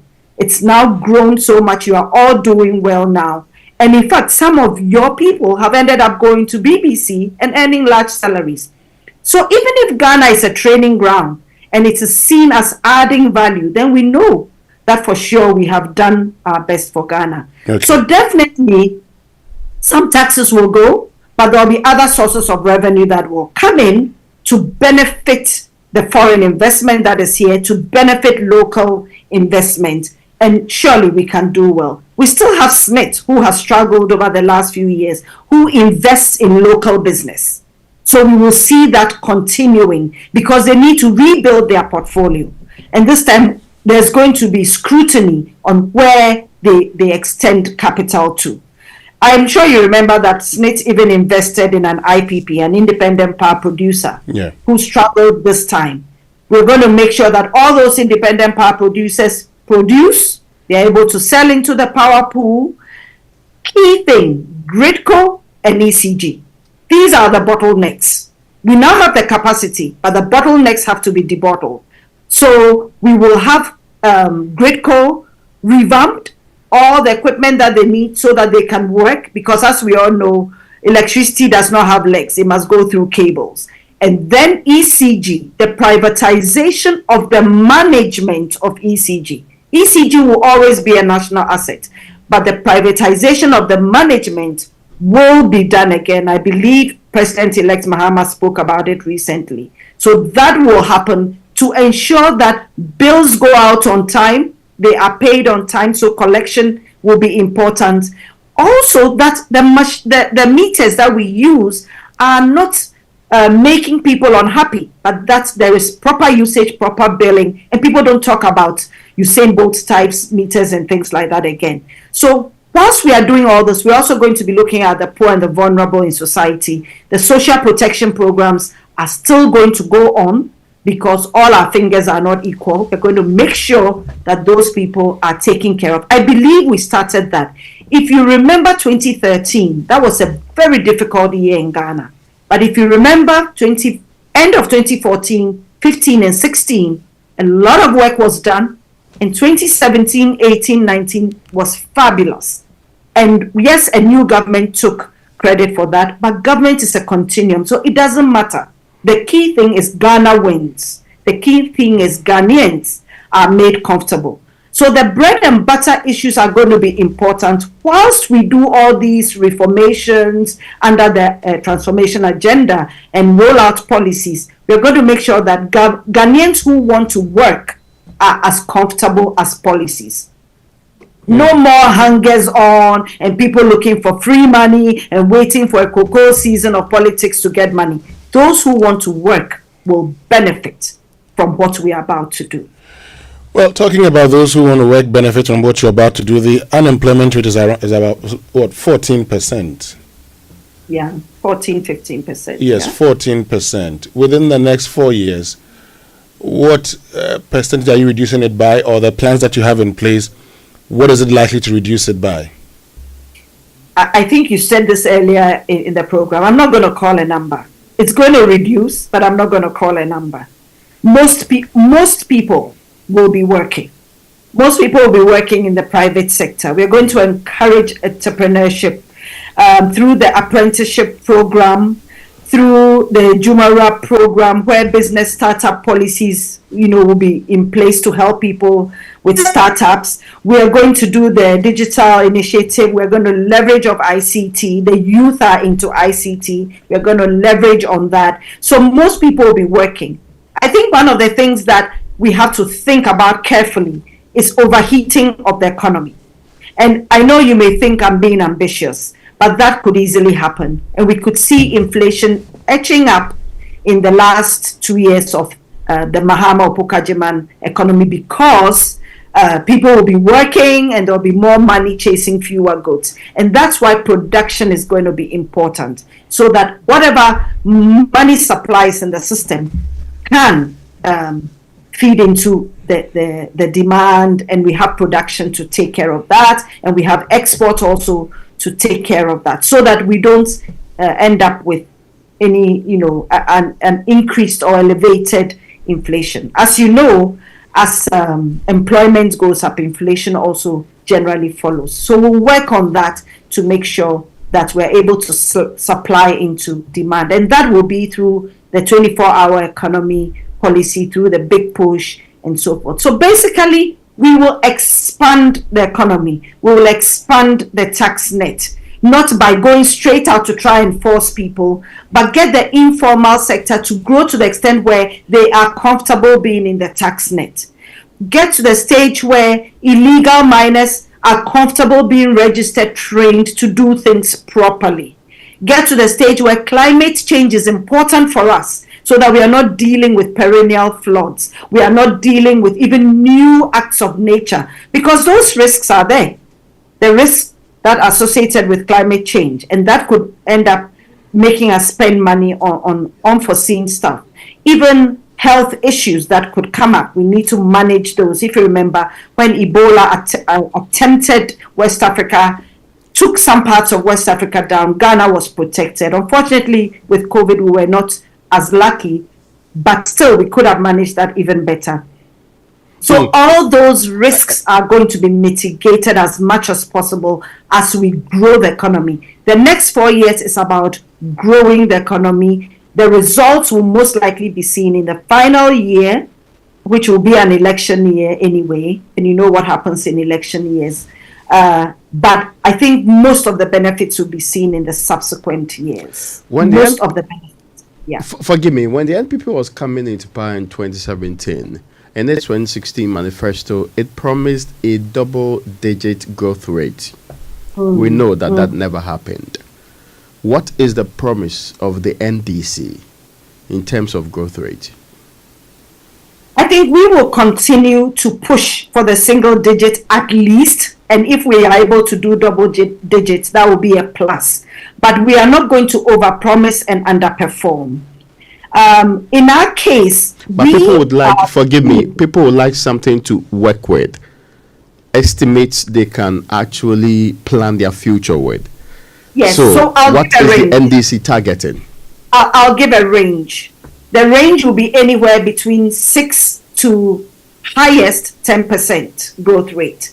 Now, because it's also going to depend on new things that will come into the revenue space, into the production space. We are expecting that we'll bring more people into the private sector to produce more and import less. So we should see an expansion in agriculture, in industrialization, and even in the financial services sector, which has always led the pack. So we should see some good growth rate. Now, in 2017, Professor William Babwatin, in assessing the difficulties with employment creation in the country, had a paper that suggested we need to do consistently 8% for a reasonable period of time before growth results into employment and the creation of jobs, because we've been suffering jobless growth for a very long time. This estimation that you are given, is it truly going to result in the creation of jobs? So when I talk about 6 to 10 and he talks about we staying consistently at 8 to have any impact, I think we're on the same page. Therefore, the things we've discussed this morning, creating that enabling environment, having the utilities consistent, reliable in place, the 24-hour economy, the big push, creating job opportunities in the private sector for the youth and for those who are willing to work, that will support that growth rate. That will surely support that growth rate. Agri-processing, we haven't been big on that as a nation. We are quick to send out our raw material, which most of is not food, but we are quick to send that away. We need to start processing that. Now we are quick to import food. We need to start being self-sufficient in terms of food and also processing food for longer shelf life and substituting imports. So with that, then we know that keeping an 8% growth rate consistent for a longer period in order for us to do well will be something that is very, very feasible. And that is what we are going to work on. So this time it's not going to be business as usual at all. I think we've heard President Mahama talk about the people he will put into office. These will be people who will be looking to just create that enabling environment, to make sure the policies are put into place, to make sure private sector is able to do well. No crowding out of the capital markets, local capital market, that private sector can borrow and do their work. They will be monitored. The banks will be focusing more on the private sector doing well than they showing huge profits. It will be about growing the economy. It's not going to be a 24-hour economy for those who want it to be for them, and therefore we'll see that happen. So yes, those growth rates can happen. That's why I talked also about the risks, the headwinds that Ghana could face and how we should mitigate them. It's going to be very important that we are able to sustain our debt, because that is how you send signals to future lenders or potential lenders. Right now, we've restructured our debt. Fine, we have to keep to it. How do we do that? The sinking fund must be replenished so that as debt repayment comes up, we pay it. We don't go back into default. Ghana Investment Infrastructure Fund, we need more infrastructure to support trade, to support the agri-processing, to support farming and so forth. So that is going to happen as well. The Stabilization Fund will also be there to support us in the event of any risks coming up. So yes, it's not going to be easy. It's going to be a tough road, but we will work it. We will make it happen for the sake of Ghana. We will make that happen with a leaner team and a bigger private sector participation. That's and interesting. Of course, the help of media. The last time we had conversations about what the NDC wanted to do for young people and the things, we knew of the Less Debt, Yes Debt, and all of these that later got embroiled in one problem or the other. In fact, there was also the Graduate Business Support Scheme launched big time, which looks like some of the things that we are discussing even today. The key question will be, what is the guarantee that they are not going to be just like any other intervention that comes in, like we've had NAPCO recently, that becomes a flash in the pan, ends up being riddled with corruption and all the other things related to it?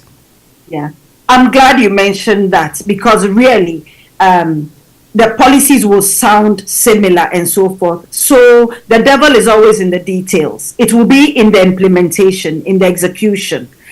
And I think that all of us Ghanaians, we are tired of this corruption thing.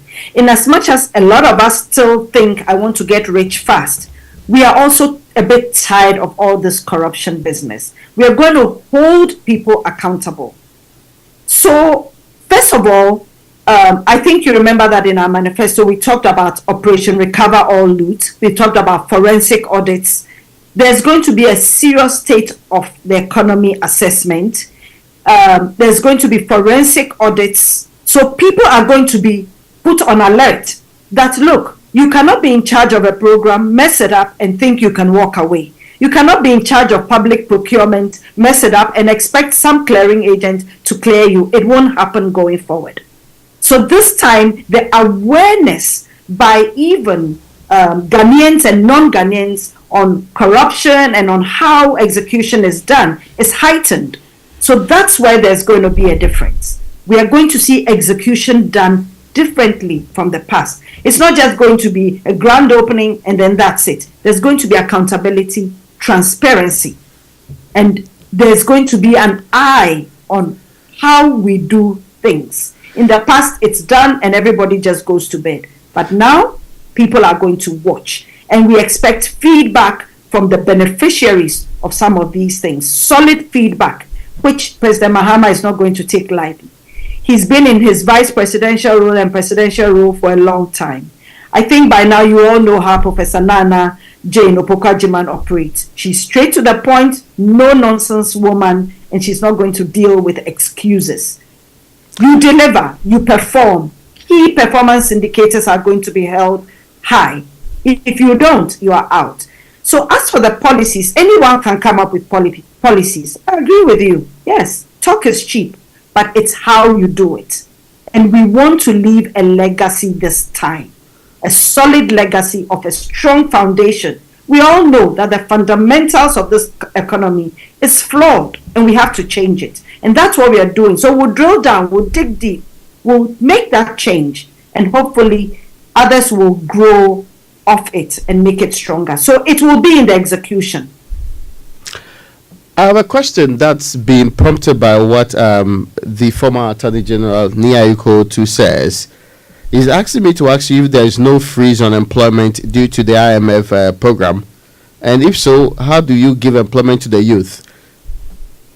Oh, I thought he would know this, but anyway, the freeze on employment is freeze on public sector employment. Mm-hmm. They don't want the government to employ more people. They believe that government has enough people, can even downsize and still do its work, which is what we have in our manifesto, and which is what President-elect Mahama and his vice will be promoting, a smaller, leaner government machinery. It's not a freeze on employment in the private sector. It's on the public sector. That is what the IMF is asking for as part of their requirements. That is what we, as part of our homegrown policy, is also going to execute. We are going to make the public sector stronger, smaller, lean, efficient. And employment will be in the private sector. With the private sector, no one has control over how many people they employ. They are naturally efficient, if you've noticed that. No kenke manufacturer and kenke woman is going to employ 20 people when she only needs 10. But government, unfortunately, we all go and force, I want my cousin here, I want my brother here, I want my sister here to work for government, Abaye Juma, that sort of thing. That has come to an end this time. For sure, it has come to an end. We are going to rationalize the government public service sector and see more people going into private sector. There's a way to do it. I mean, It's happened with some of the banks when they've let people go. They take them through the process and then they go into private sector. So that is what is going to happen. So that's a direct answer to the gentleman. That requirement is for the public sector, and we will not grow that. We will grow the private sector where there's no freeze. Okay. Before we wrap it up, anything you'd like to say finally, Honorable Mona Quartey? Yes, I'd like to tell Ghanaians, especially those who want to do well, because it's about those who want to do well, not those who want to just coast along. But Ghanaians who want to do well, and I know that is the majority, and that's why they came out to vote massively to make Ghana win. I want to tell them that once they want to work, Ejumara will make sure that they do and they do well. Their success is what will determine our success over the next 4 years.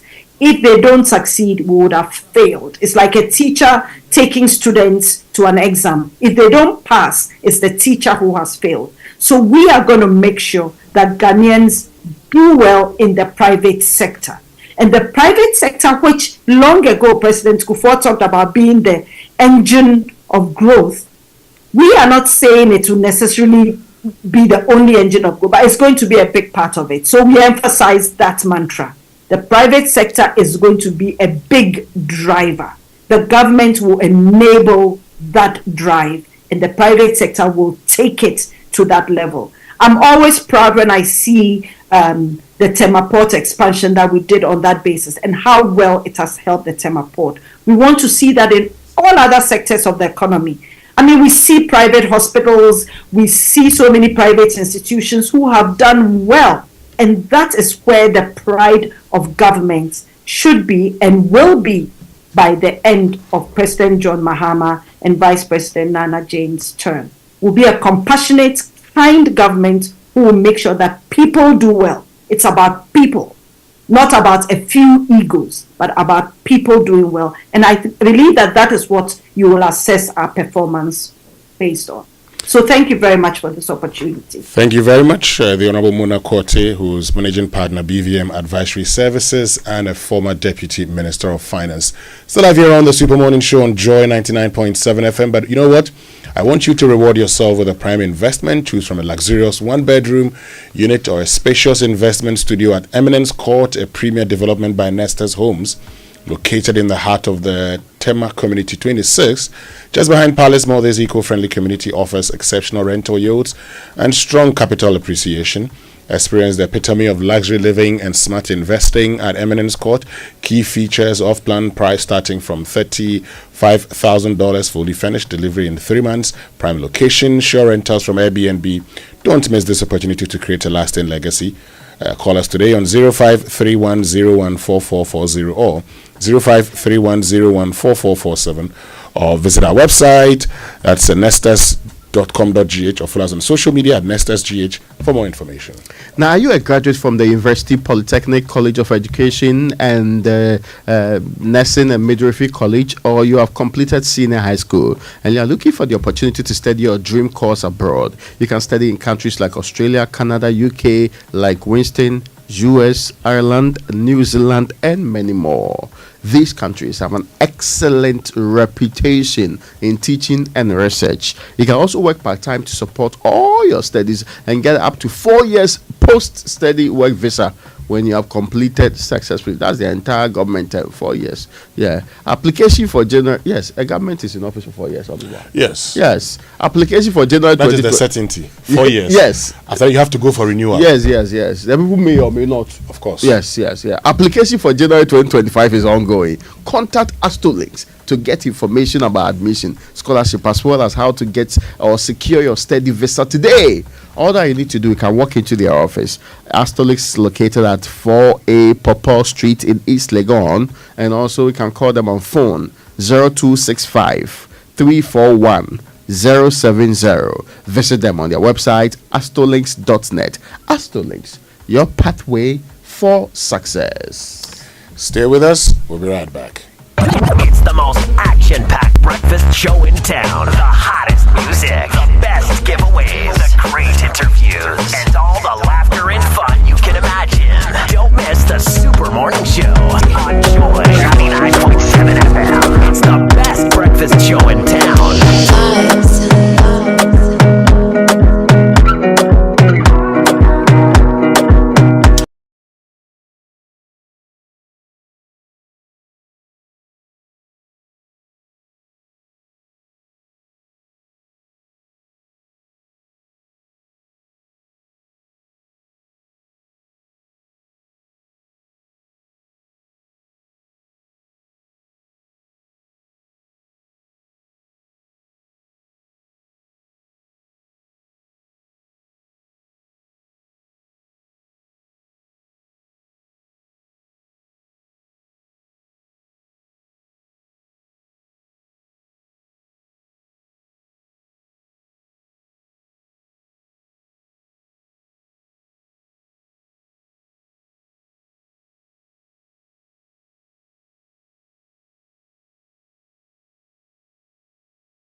15th of November to the 31st of December this year.